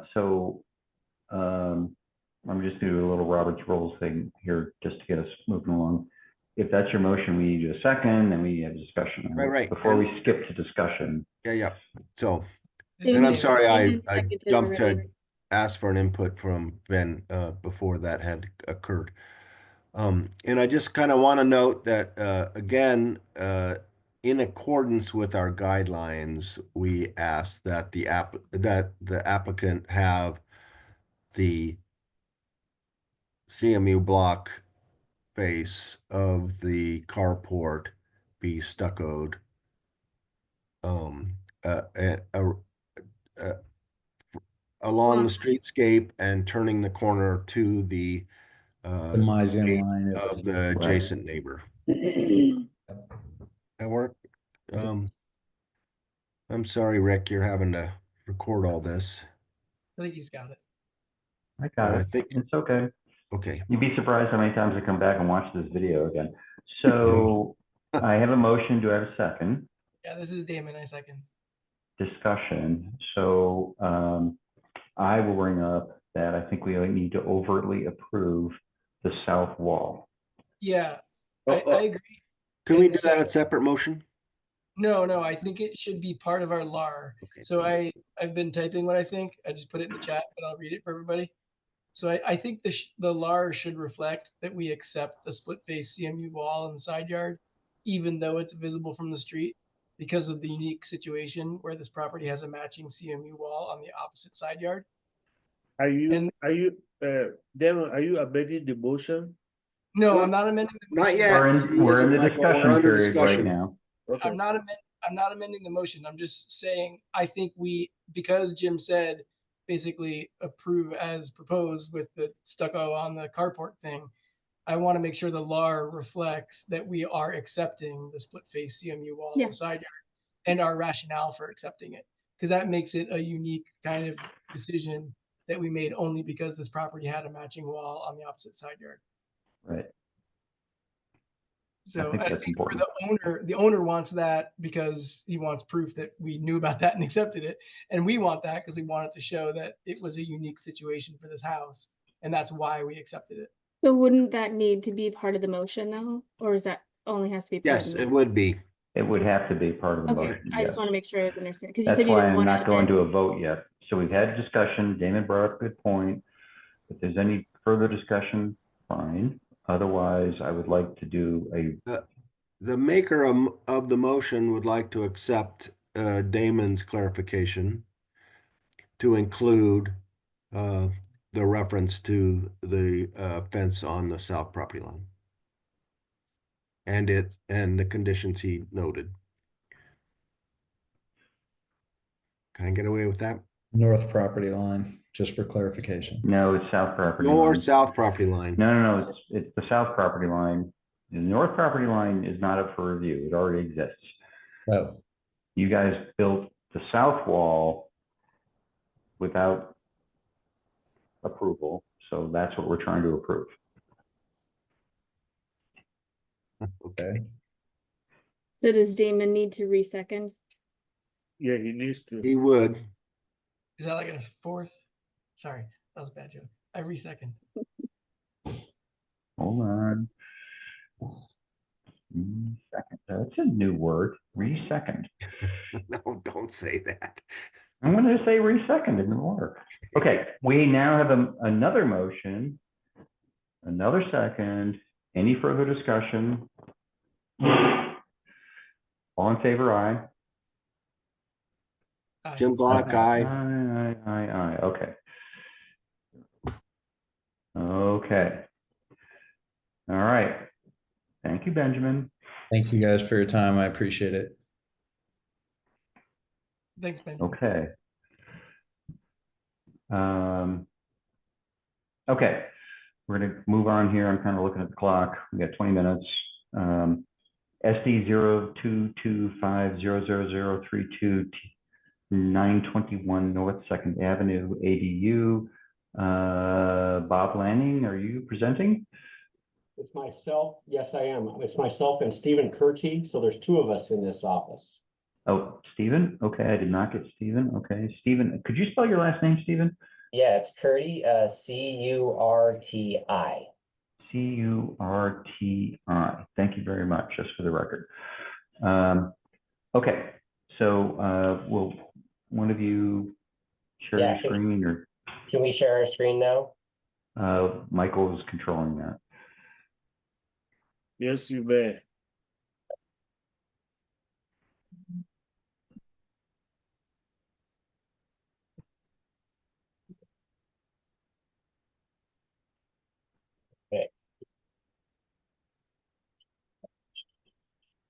But we don't know how fast or slow to go here, but we have a new ADU at proposal at this, at the rear yard, which is actually facing Bean. at 922 or 921 and 923 North Second Avenue. So let's see which. Yeah, this is the historic property inventory form. Just the parcel information. Oops, sorry, we're. Okay, so this is the parcel, the development zone. And these are the contributing properties. Yeah, the existing structure in the front is a contributing property. It's a duplex. Here are photographs of the contributing properties in our development zone. And these are photos of the existing structure on the property, the duplex. So this top left photo is taken from 2nd Avenue, and just below that is taken from the alley to the southwest corner. That one there is. Yeah, and then the south alley there on the other one. And then the top right is a shed that has now, is that the one? No, yeah, this is an existing shed that we're proposing to remove, because this is where the ADU is going to go. Although, yeah. When you say remove, demo? Demolish. Yeah, demolish. Yeah. Okay, thank you. This is our site. Just. So here you can see the existing duplex on the right towards the east. And we decided to keep all of their yards, the building, of course, everything intact. And then to the west portion of the parcel, which is currently got a shed in it and otherwise is vacant, that's where we're proposing this new ADU. So and it looks like new parking spaces too. And new parking places. Yeah, that came. We were going to do one, of course, for us for this new ADU, and then we also got the idea, and this actually just came as a result of thinking about that existing duplex, that it would be nice to have an on-site parking place for each of those two apartments, where currently there are not any legitimate parking places on the site. So those are pull-in places off of the alley to the south, pull-in parking places to the alley in the south. So there'd be one space for each of the three, now going to be 3 apartments on this parcel. Okay. But do you know when that shed that you are proposing to demolish, do you know when it was constructed? It's non-contributing. I mean, I did look that up. We have Yeah, somewhere some. It looks like a Home Depot. Yeah, it's a not cool. So Michael, are you, I assume they're going to need a demo permit? Of course, that's what I'm asking. Right. So So the ordinance for demolition does not say that the property has to be contributing. Any property that is 50 years plus needs documentation. That is the reason I'm asking. Yeah, this is actually, there's actually more than one shed you can see if you look back just a few years. So this actually, there's just been sheds back there. They are clearly. So if I may, to kind of help us move along here a little bit, let me just ask you guys, in the way this presentation is going forward, if you're going to demo the shed, since it's in an HPZ, that needs to be part of what you're asking us about, and it needs to be in the minutes of the meeting so that we don't have to come back again and do a demo review. Does that make sense? Yeah, and we do have it on our plan, like existing shed to be removed. It's right here on our plan, so we would like that to be. And I'm just going to ask you to be clearer, especially because you're going to have to go to PRS next. Removed can mean a lot of different things to a lot of different people. Demo is pretty clear. Does that make sense? Sure. Yep. Removed. Yep. So you're asking to demo that shed. Correct. Got it.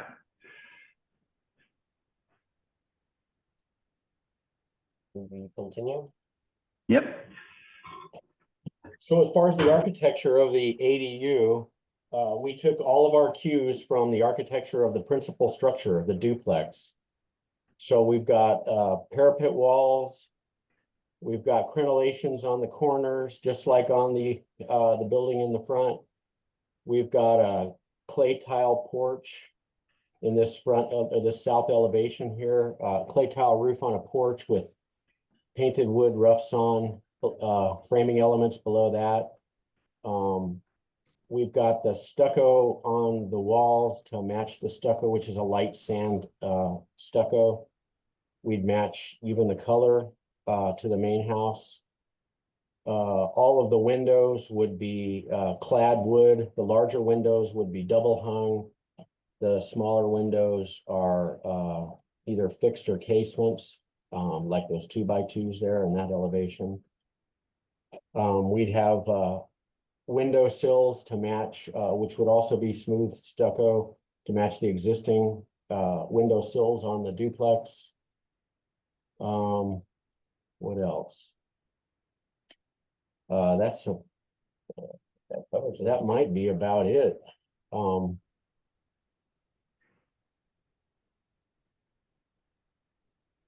You didn't talk about the doors? I think the doors are in the schedule. If you could scroll over there, door schedule. So all solid wood doors. Solid wood doors, French doors. There's only 2 exterior doors, I think, so. Yeah, 1 and 2, yeah.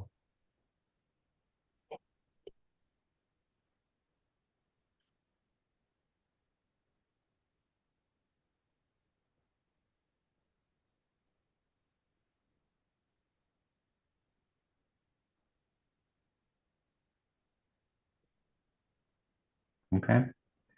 So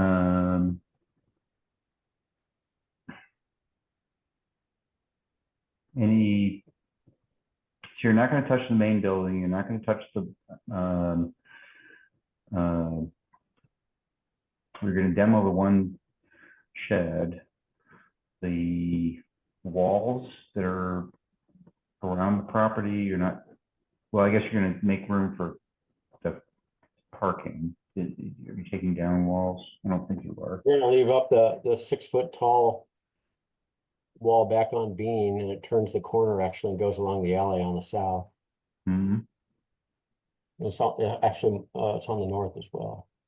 Are the, on this drawing you're showing me right now, you've got, like next to the parking, you've got a couple of gates. Are those new or are they already there? The one to the north is existing, and the one to the south is new. New. Yeah. Trying to help you here. What are you asking us for? So just think in terms of what do you want to have that you don't already have? In terms of what, the gates? Anything on this drawing. So the gates are an example. I know you're asking to put the parking spots in there. You got the gate on the south. You're going to add. Yeah, so the reason for that is what we're trying to do is because we've got 3 new parking places, the gate on the south would be created so that the tenant that's in the southern of the 2 units in the duplex would have direct access from the parking spot to their door without walking up the alley. So we thought that was nice. And then the existing gate to the north on the existing rear wall, that would be for the northernmost tenant to be able to get from a parking place to their backyard and in their back door. Right. And that then makes perfect sense. The third parking place would be for the new ADU. Okay, so that's a new gate also. Okay. So you would like us to approve the gate on the south of this drawing, the gate on the north of this drawing, the ADU, the parking spots, demo of the shed that's there. Is there anything else that you're changing? Well, on the site, no. Okay, cool. So is there any detailing on this new building to differentiate it from a historic building? But the only thing I can think of is that there's gonna be a weep screed at the bottom of these frame walls, because it will be framed. So that's gonna differentiate it. And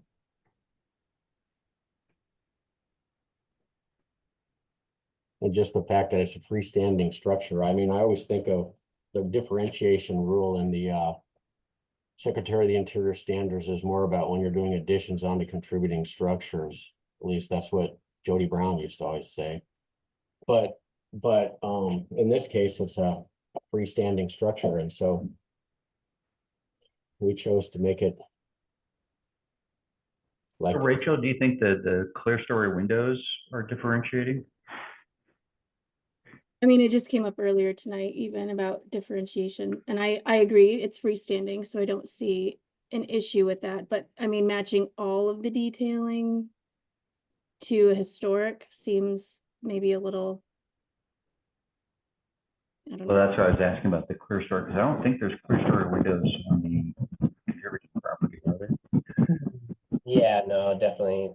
Yeah, those high windows are, you don't see those on the older homes in the development, so. The lack of arches also is kind of differentiating. Okay. Oh, yeah, that's a good point too, Damon. I like that. Yeah, okay. And while you're on that page, if you look at the existing duplex, the white color, is that, this is more for the rest of the board, is that within the guidelines, having a very white color for the exterior? I don't think we have any say on color. Yeah, we have no say on color, Greg. I thought the guideline said something about no, shouldn't be overly bright, but I'll have to reread that. It actually, it might say something about preferences, but it starts, the first paragraph probably starts to say, we don't get a vote on it. Got it. Okay. Yeah, I've been rereading that quite a bit because we're doing the edits. I thought I saw Okay, something on yeah. that. So keeps that coming to mind. All right. No problem. No worries.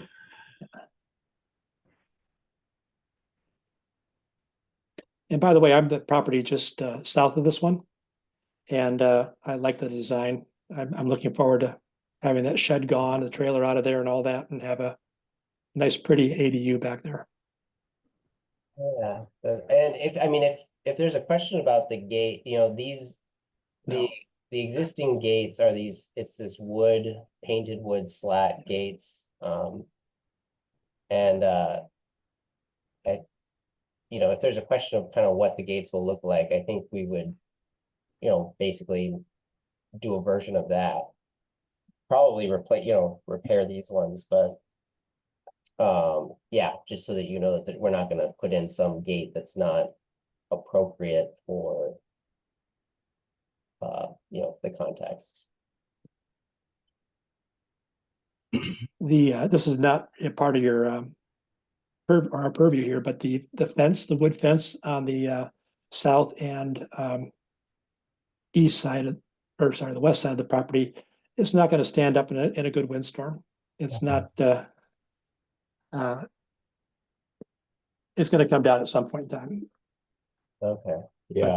But that's not within this drawing. You're not talking about changing it, so that'll be taken care of by Mother Nature and a further review at some other point in time. I was just gonna say, our client may well want to deal with it at some point. We just haven't had that discussion at this point. And we're choosing to leave it there now, mostly because it's there. And also it gives potentially good security during construction of this duplex or this accessory dwelling unit. So that's a good consideration. Yep. Quick question, just to make sure I understand what's new and what's old. There's going to be new, this is like a new fence here. Oops, you moved. yeah, that's a new fence, and unfortunately, we did not call out we didn't have a description and a pointer to it. So that's my bad. How is it integrate into the building at that corner too? Or is it be open? Yeah, I think the idea was that this would be a low wall that at the same height as the wall that wraps around the porch. And then the one farther to the north where your green line is, that one would be taller, like, I Yeah. think that ought to be a 6 foot. Well, yeah, to match this wall here. So is there a low wall coming around the porch too, or is it just open, or where? I guess I'm confused about where. Yeah, in the elevations, we've Okay, shown so- that this. Oh, I see that. Okay. Oh, I see it, yeah. I missed that the first time around. Okay. So to help you guys, So that's just a stuccoed wall Yes. with like a brick cap. Is that what that's showing? Yeah, right. Yeah. a brick cap, okay. Yeah, it's actually I think we were gonna do like a concrete cap to kind of match the main house. If you look on the main house right here, they have this red cast concrete cap. And that Oh, would go that- on that. That's concrete? Yeah, Oh, okay. yeah, it's not brick. Oh, yeah, no, I see that you're zooming in on it. So we're trying to help you here a little bit, Yeah. but these things that you're not calling out should be called out. It just help you with the whole approval process. I don't have an issue with it. Yeah, I don't either. I think we just want it called out material and all that. So would it be a masonry wall then? Is that a stuccoed masonry wall with a Yeah. concrete cap With a concrete cap. painted to match the existing structure? Yep. So if you could go back to the plan view for just a second that you were showing a moment ago. Okay, so everything you're This presenting is to the short me, wall, yeah, and this is the tall Right. wall, our short wall still, and then Short wall there. and then and a then a tall tall wall wall on the over north here. side. Okay. And it says we're relocating a Ramada also? No, we're Yeah. so, oh, yeah, thank you, Lou. Where's that coming from? Yeah, so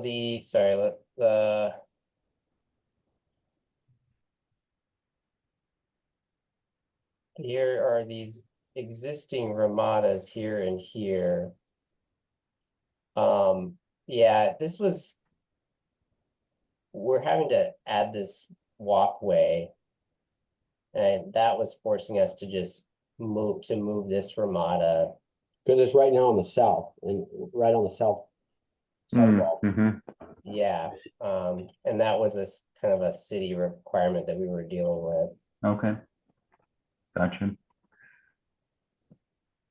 Is there any details on that Ramada? Was it permitted, or is it just like a temporary thing? It's hard to tell in that aerial shot. Yeah, it's one of the, it's a temporary, it's one of those kits, that, yeah. I could maybe dig up like a street view of it. If you'd like me to.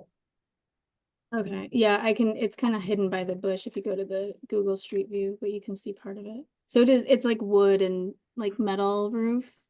Mm-hmm.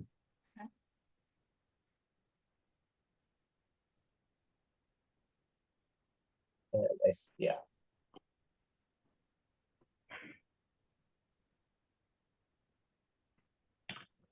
I don't think I have any other questions. Okay. Yeah, I think what you might be hearing us saying is on a couple things like the walls in the drawing.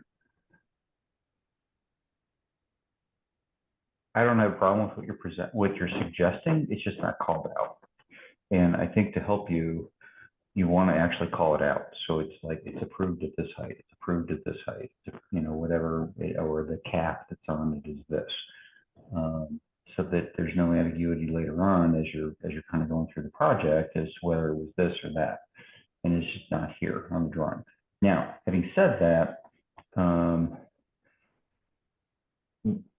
you know, we can simply say approved at these heights or whatever, and just before you go to PRS, the next thing you're gonna have to go do, I would just suggest you update your drawings to call this stuff out. Absolutely. Yep. So what I think I'm hearing is you're going to move Vermont. You're going to add a gate. You're going to build a wall on the north side that's 6 feet. On the kind of west side, you're going to have that wall be something, 2 feet, 3 feet, whatever matches the porch as drawn.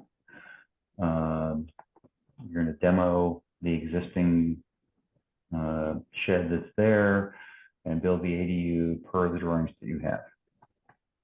Correct. Okay. Okay. All right. Anybody else have any on the board have any questions or concerns? Is there anything we need to approve as far as setbacks? Yeah, Yeah, it's a reduced setback. There are some. Okay, I did not see that. yeah, ADUs, you know, this might be Technically, that's a second street, so Side it should be street. 10 feet on the beam, maybe. 10 Yeah, so if we five- just include a reduced setback. We need as you part of want us to approve the setback Yeah. is what Greg is bringing up. yes, please. Yeah.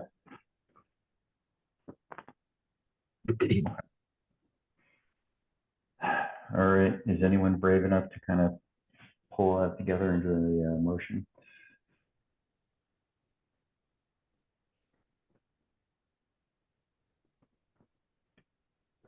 Go, Damon, go. Damon's like, no, I don't want to do it. I can try, but I'm gonna have to take some notes first. Yeah, go ahead, take a minute. Um, So guys, when you come to see us again, if you ever do, it's just, we're trying to help you. Just help us with the specific, I'm asking for this. And it's not that we're trying to give you a hard time. It's like we want to be able to do what Dane's about to do, is give you something in writing that allows you to go forward with the city. Absolutely, yeah, I'm embarrassed. We should have had this stuff on our drawings, and yeah. yeah, I have a couple other things I guess that have come to my mind as I've started trying to write a motion. I think normally for clad windows, we would have asked for a little more detail on what the window models are. Does the board agree with that? Yes. So I appreciate that you said wood clad. We normally would like to see a cut sheet. The windows and the doors. And the doors, yes. Right, those are very important. Is that something that's new? Because I've been submitting to historic districts for 35 years and I haven't heard that one. Yeah, I was gonna say, I don't do cut sheets either. I just call out wood clad when I do it. In our Unfortunately, we've had some experiences where that's been a problem. Yeah, I think our guidelines allow clad windows on a case-by-case basis. And so in the past, I think we've always asked for more detail when someone's proposing a clad window. I'll be honest and say we're trying, I think, to change that and broaden our approval that, or I guess broaden our guidelines to just blanket allow clad windows so that we don't have to go through that process. But I think as Rick was alluding to, we have had problems in the past where we've had miscommunications on what it means to be a wood clad window.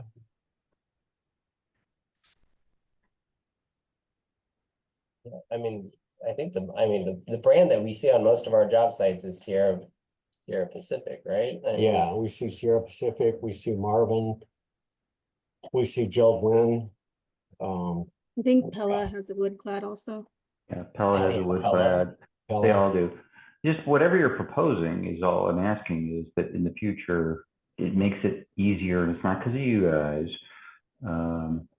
But it would be nice if you have already decided by now, which I assume you would have, that it's going to be, you know, whatever, Pella or whomever, wood clad XYZ windows. It just is easier to say, yes, that's perfect. That's exactly what we had in mind.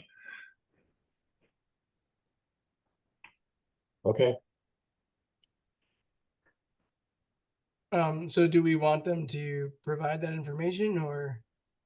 I have to say, I don't really like that. I don't like having to call out specific brands. I think the clients should have the right to pick something if they, you know, go down the road and someone's going to take 52 weeks to get a window built, and that was the one you specified, and someone else is only going to take 32 weeks, which is definitely happening these days. I feel like it feels a little unfair to lock them into a brand. And also another thing is, I have to say, you guys, clad wood windows are clad wood windows, and you Yeah. can, all the brands that we've just mentioned, if you say clad wood, then you're not talking composite, you're not talking aluminum, you're talking clad wood. They all have very similar thicknesses, very similar profiles.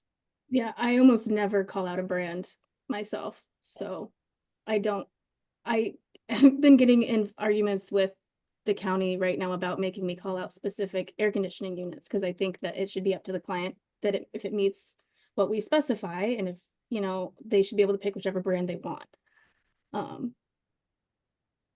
So I don't think we should lock in a brand myself. Mr. Chair, members of the board, let's just call the material as it is and leave the brand to the applicant or the owners to determine who they go with. When we start calling out specific brand, we're actually, by city rule of ethics, we cannot do that.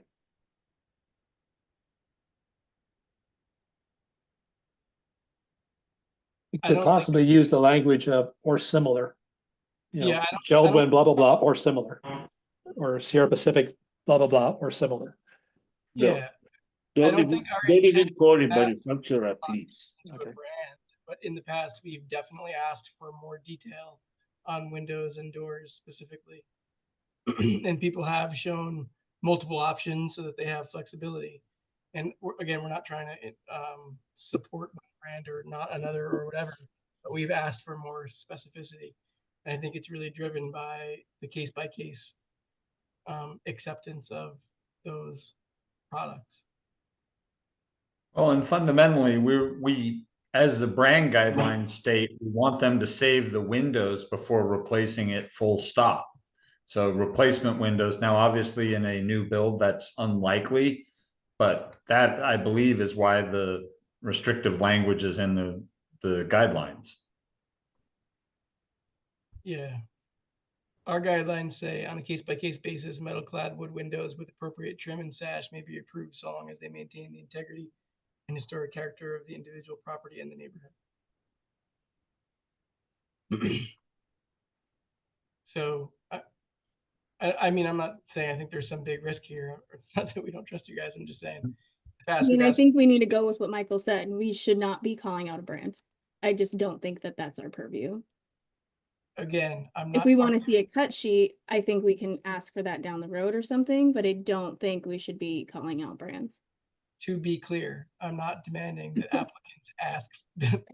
Sorry, I've been fighting. What with I'm this saying is that in the past, we have always asked for more detail, specifically for clad windows. You haven't asked on my projects that have come through, and I have wood clad, and I don't call out a brand.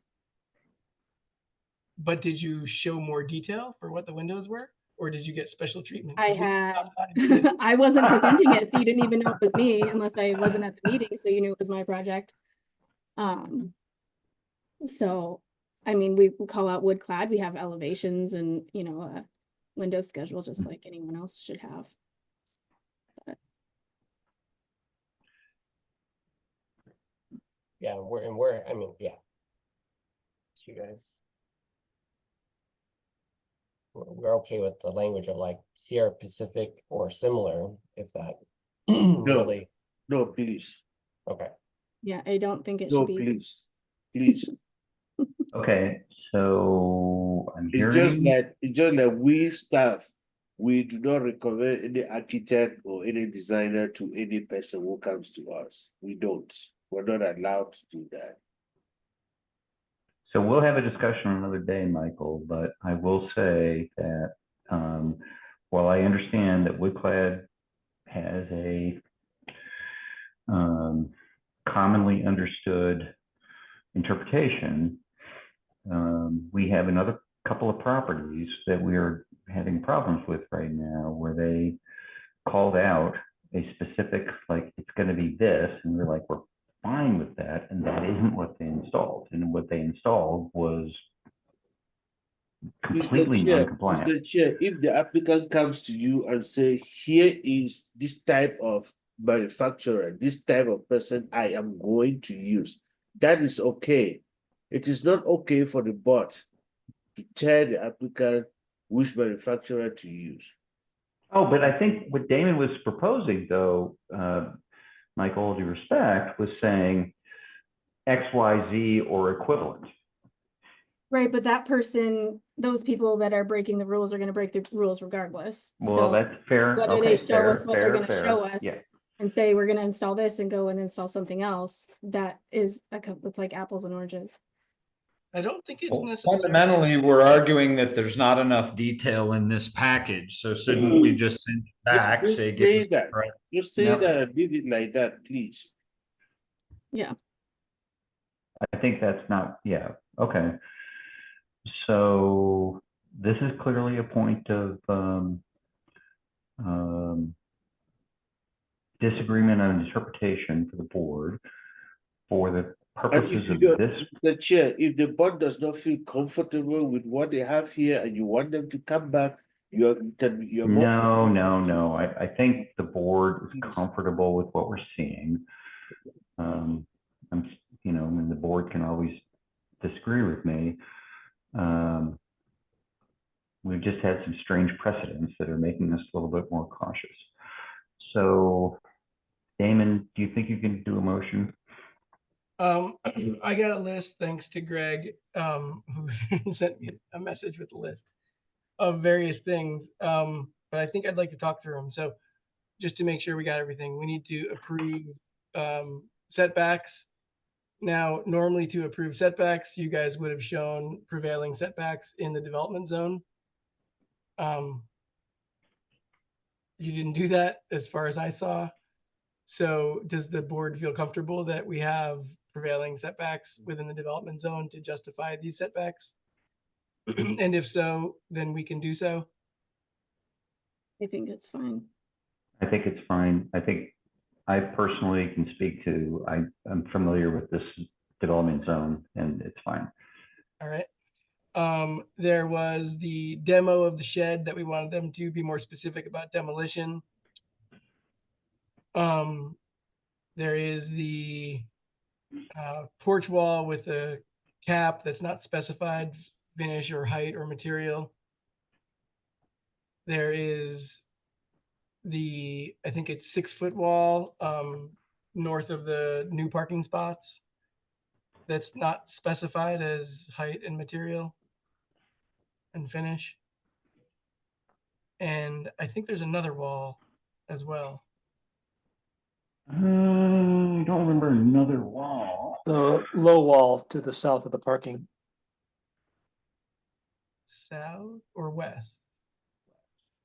Let me get my directions squared away. West. I'm West. sorry, west. Yeah, I'm south. So I think the wall that's drawn there in red is to match the height of the porch wall. Yeah, so I guess we just want that to be specified, but also I would think we want, material and finish to be specified. Correct. I think on both cases. Okay, so man, this is too hard for me. Okay, walls, height, material, and finish. And there's 3 of them. Bob, do you know the setback when we talk of setback, do you know specific numbers for that setback that you're requesting? We're requesting 5 feet on the west, 5 feet on the north, and 21 feet on the south.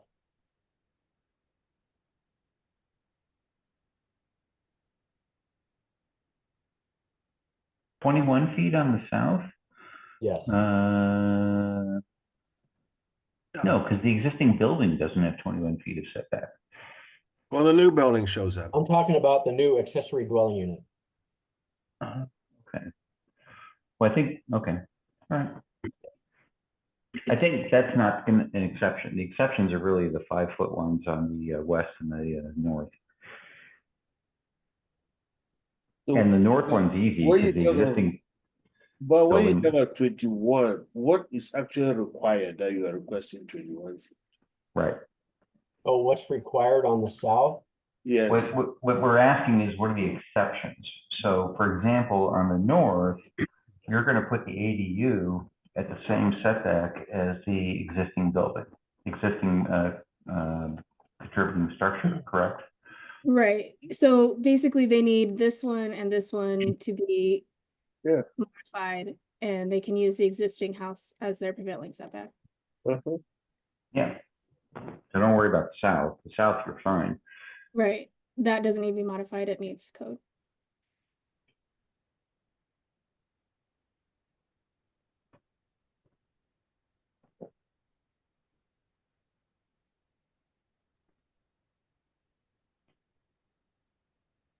And Damon, the 2 gates that are gonna be added, the one to the west and the one to the north of the parking. Thank you. All right, I think I'm ready to make a motion. All right, I'm ready to write it down. All right, we motion to approve, or sorry, I, Damon, motion to approve as presented with the following detail to be added to the drawings. We'd like the shed to be noted as a demolition. There's 3 walls, one for the porch, one north of the parking, and one west of the parking. For each of those, we'd like height, material, and finish to be specified. And also there's a few gates in some of the new walls where we'd like more detail to be described in terms of material and design for the gates. So that's the drawing detail that we'd like. And then we'd also like to add that we approve of the setbacks as shown.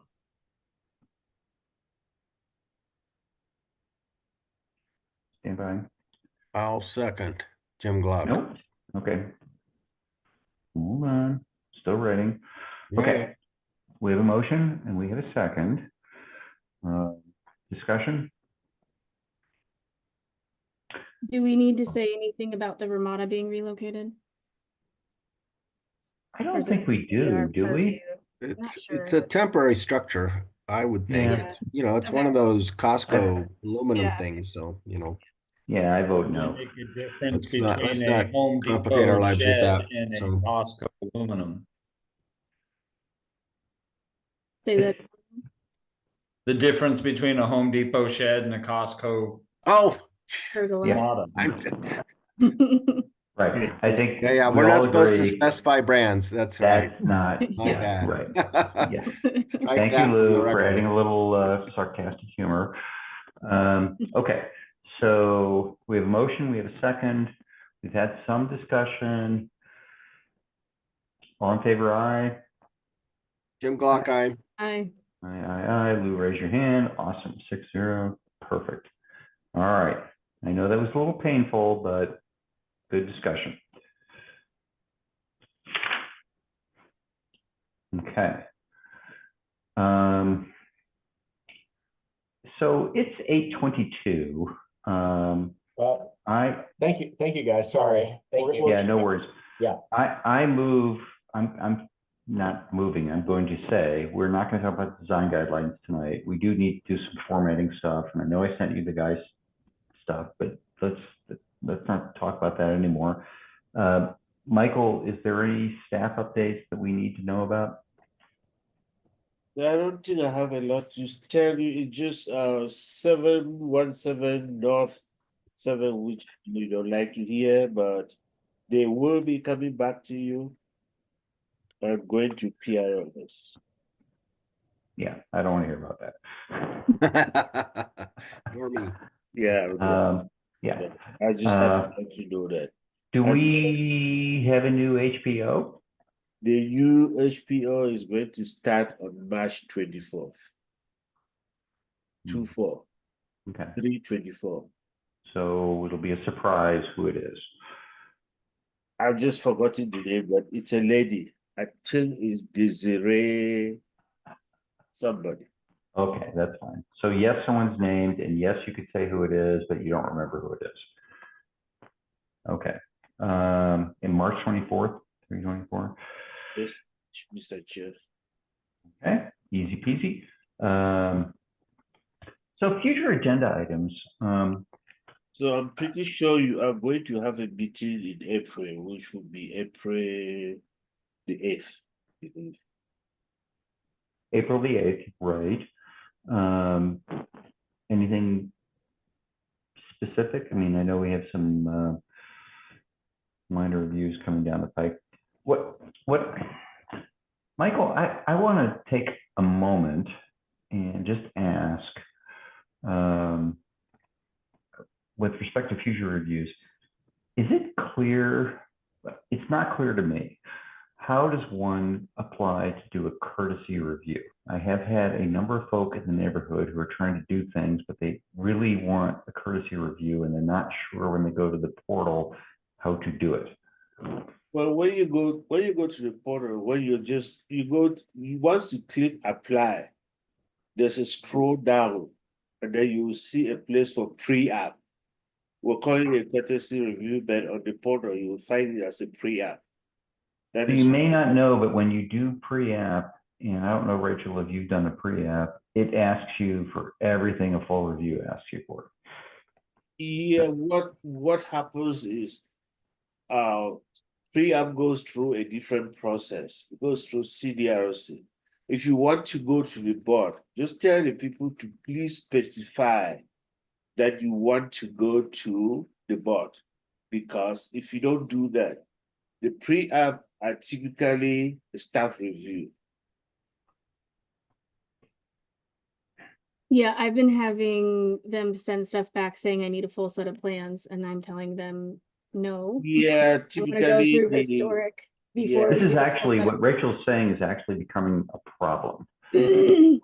Yeah, because it takes a really long time to get zoning comments for them to just be like, oh no, you can't do that. These aren't complete. And it's like, no, these are what we need for this phase. So typically when you submit, you just let them know that you're just doing a pre-app. For a pre-app, you really don't need a full set of plans for historic purposes.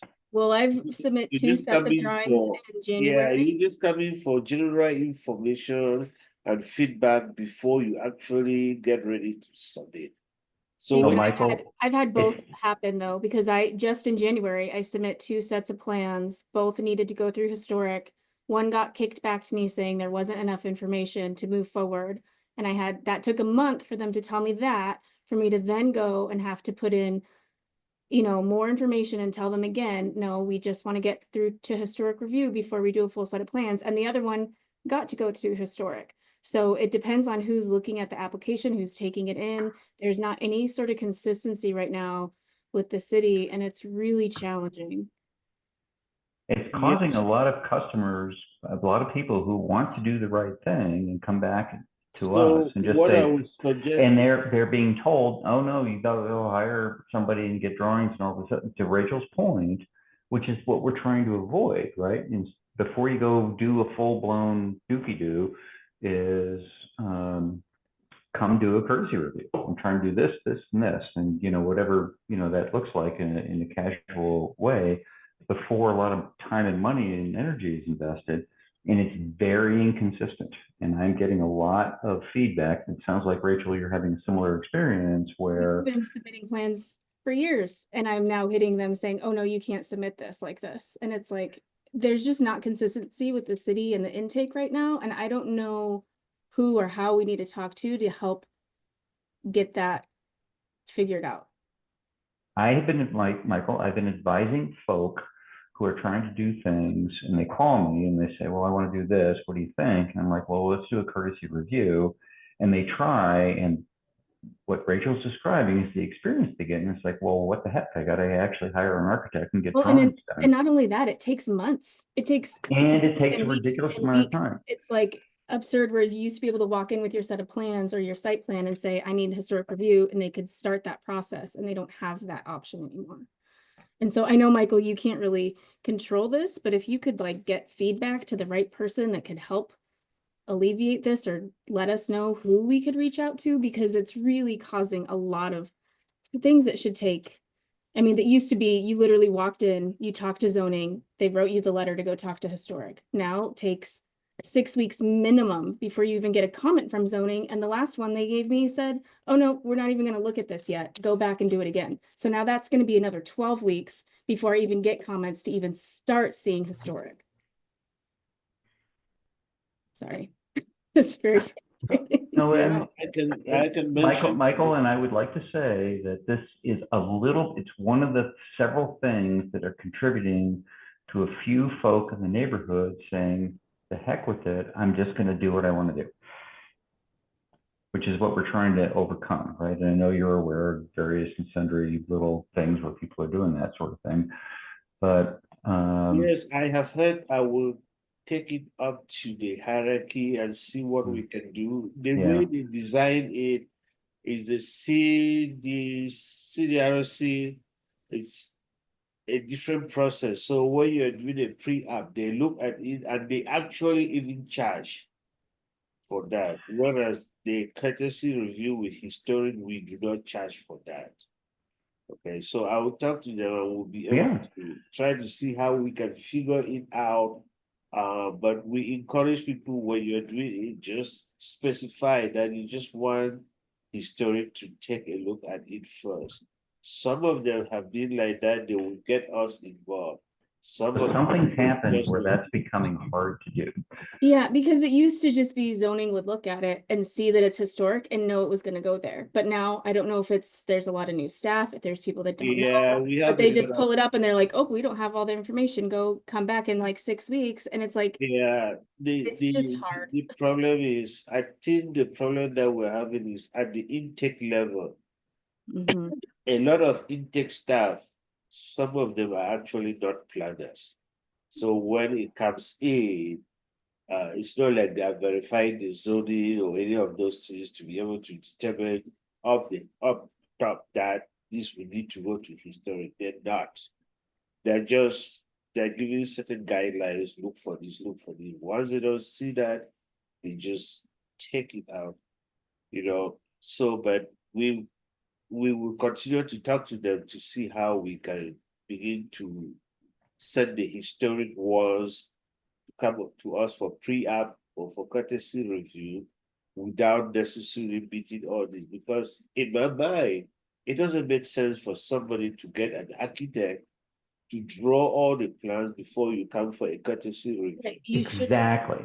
Yeah. Well, and also it's not just historic review, it's design development options. There's all kinds of processes that you used to go to, walk in to the counter, talk to somebody at zoning, they would look at everything and then they would say, oh, you need to do XYZ. And so what I would say though is, if you know people and they have submitted and they're having those problems, let them call us, let them reach out to us. The key point. That doesn't work. Michael, no one responds. No one responds to emails or calls or anything. And then you're sent to like the city. Goes into the next 30-day cycle. I know that I do respond to my email. I can speak to myself. I know that I respond to my email. I'm not talking about you, Michael. We're trying to tell people, here's the process. And if you're unsure of exactly what you want to do, we have this whole courtesy review thing, which I guess now we're talking about it being a pre-app. That is why I'm saying to the board, we do have the PDSD history. If you get into that situation, send an email. You may not send it directly to me, but you send it to PDSD Historian. It will come to our section. When we look at it and see what problem the person is having, we typically respond to those emails and give guidance and help people out. For example, I have a situation where somebody is going to do a demolition of a contributing historic property and needs to go through the review process. Now they are asking for confirmation of demolition and all that kind of stuff. You know you have to go through the advisory board, go through PRS, go through mayor and council before you know even whether you can demolish the structure or not. So at this point, it is so premature for the person to actually submit that, that document from the word go. But they are they were holding up the application, waiting for that person to submit that confirmation of demolition. You are not even sure whether it will be approved by mayor and council. So it doesn't make sense to hold the application waiting for that document to be submitted because they are not even sure whether they will demolish it or not. So what we have done, once that got to my attention as public supervisors, and what we have agreed to do is to let the applicant go through the review process. At the time, if mayor and council approves for the demolition, they cannot be issued a permit until they have that document. But that document should be waived. All due respect, I think we're a little off topic because we're now pretty far down the line. I'm thinking that it's back to what you were saying earlier about we just need folks to be able to have a venue where they can come back to us and say, hey, I'm thinking about doing this. I could do this, or I could do this. I don't want to hire an architect. I don't want to have drawings. I don't want to do all the stuff that's required by that checklist before I have a conversation and know what the art of the possible is. And they're getting shut down. Sometimes yes, sometimes no. I guess, you know, Rachel has more experience with the yeses and nos. I'm just hearing all the nos. And it's like, it's a little bit, unfortunately, encouraging some folk to say, the heck with it, I'm just going to do this. Yeah, I understand that. Michael, So who would you recommend I reach out to? Because it's become detrimental in a lot of ways, and projects just taking so long past what they should. And everyone's freaking out because the economy changes every 3 minutes. And like, well, our supervisor, the person supervising our section is Daniel Bassett. So you can reach out to Dan directly. And then he can talk to various people to see if they can change the process. That's the person I was going to talk to, but you can feel free to send him an email. Nick, because he doesn't respond to anything. I had to go to Elisa Hamlin last time, and then it got approved like the next day, but it shouldn't have to happen like that. Yeah, Lisa shouldn't even be part of the process. Elisa is the zoning administrator, so this CRDC thing that we're talking about, you can actually talk to her because it is under her section. Yeah, I guess I'm just curious, like who, like in zoning and in intake, do we talk to? That's who, because I've reached out and tried to reach out a number of times to supervisors and all kinds and the person in charge of zoning is Nick Ross. Okay, so I'm gonna say that I wanted to bring this up, and Michael, this is a problem. I want to adjourn the meeting, right? Because we got a bunch of board members that are hanging on. It's 8:36, but it is a constant, chronic.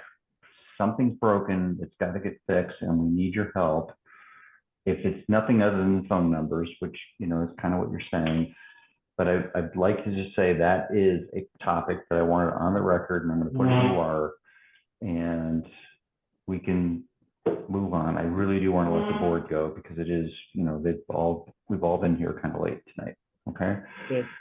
So it is 8:37 p.m. and I would declare adjournment. Thank you all. I do appreciate it. This is an important topic, but we just can't keep talking until 9 o'clock, but we do need to resolve it. Okay. I will carry your message. Thank you, Michael. Thank you. I appreciate that. All right. Thank you very much. Thank you. And thank you, board. Thank you, the board. Thank you, Rick. Thank You know, you have the prerogative of, as the chair to set the agenda. So if you want to put something on like a standing agenda item for courtesy reviews and invite folks to come on, I think you have the purview to do that. I think Michael will tell you that I do not have the purview to set the agenda. Mr. Chair, if the board decides that they want an item to be. That is a true statement. So I think the issue around courtesy reviews, Michael, everyone on the board is we're off the record right now. So everyone on the board that's staying, I appreciate. This is a big deal, Michael. It's a big deal. And I know you know it's a big deal. I know you're not ignoring this.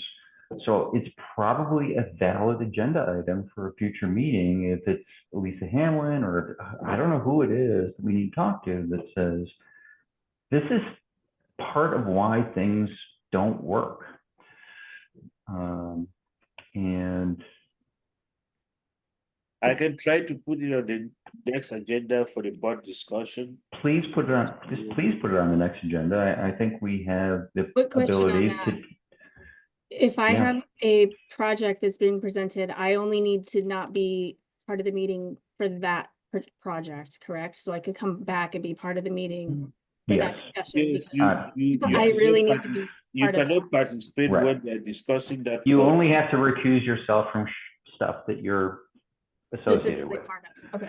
Right, yes. But I do think, Michael, this is a big deal, and it's becoming worse and worse, and it's starting to, and I'll unfortunately, put it on the next agenda so that we can formally discuss it, and you people can, and then we go from there.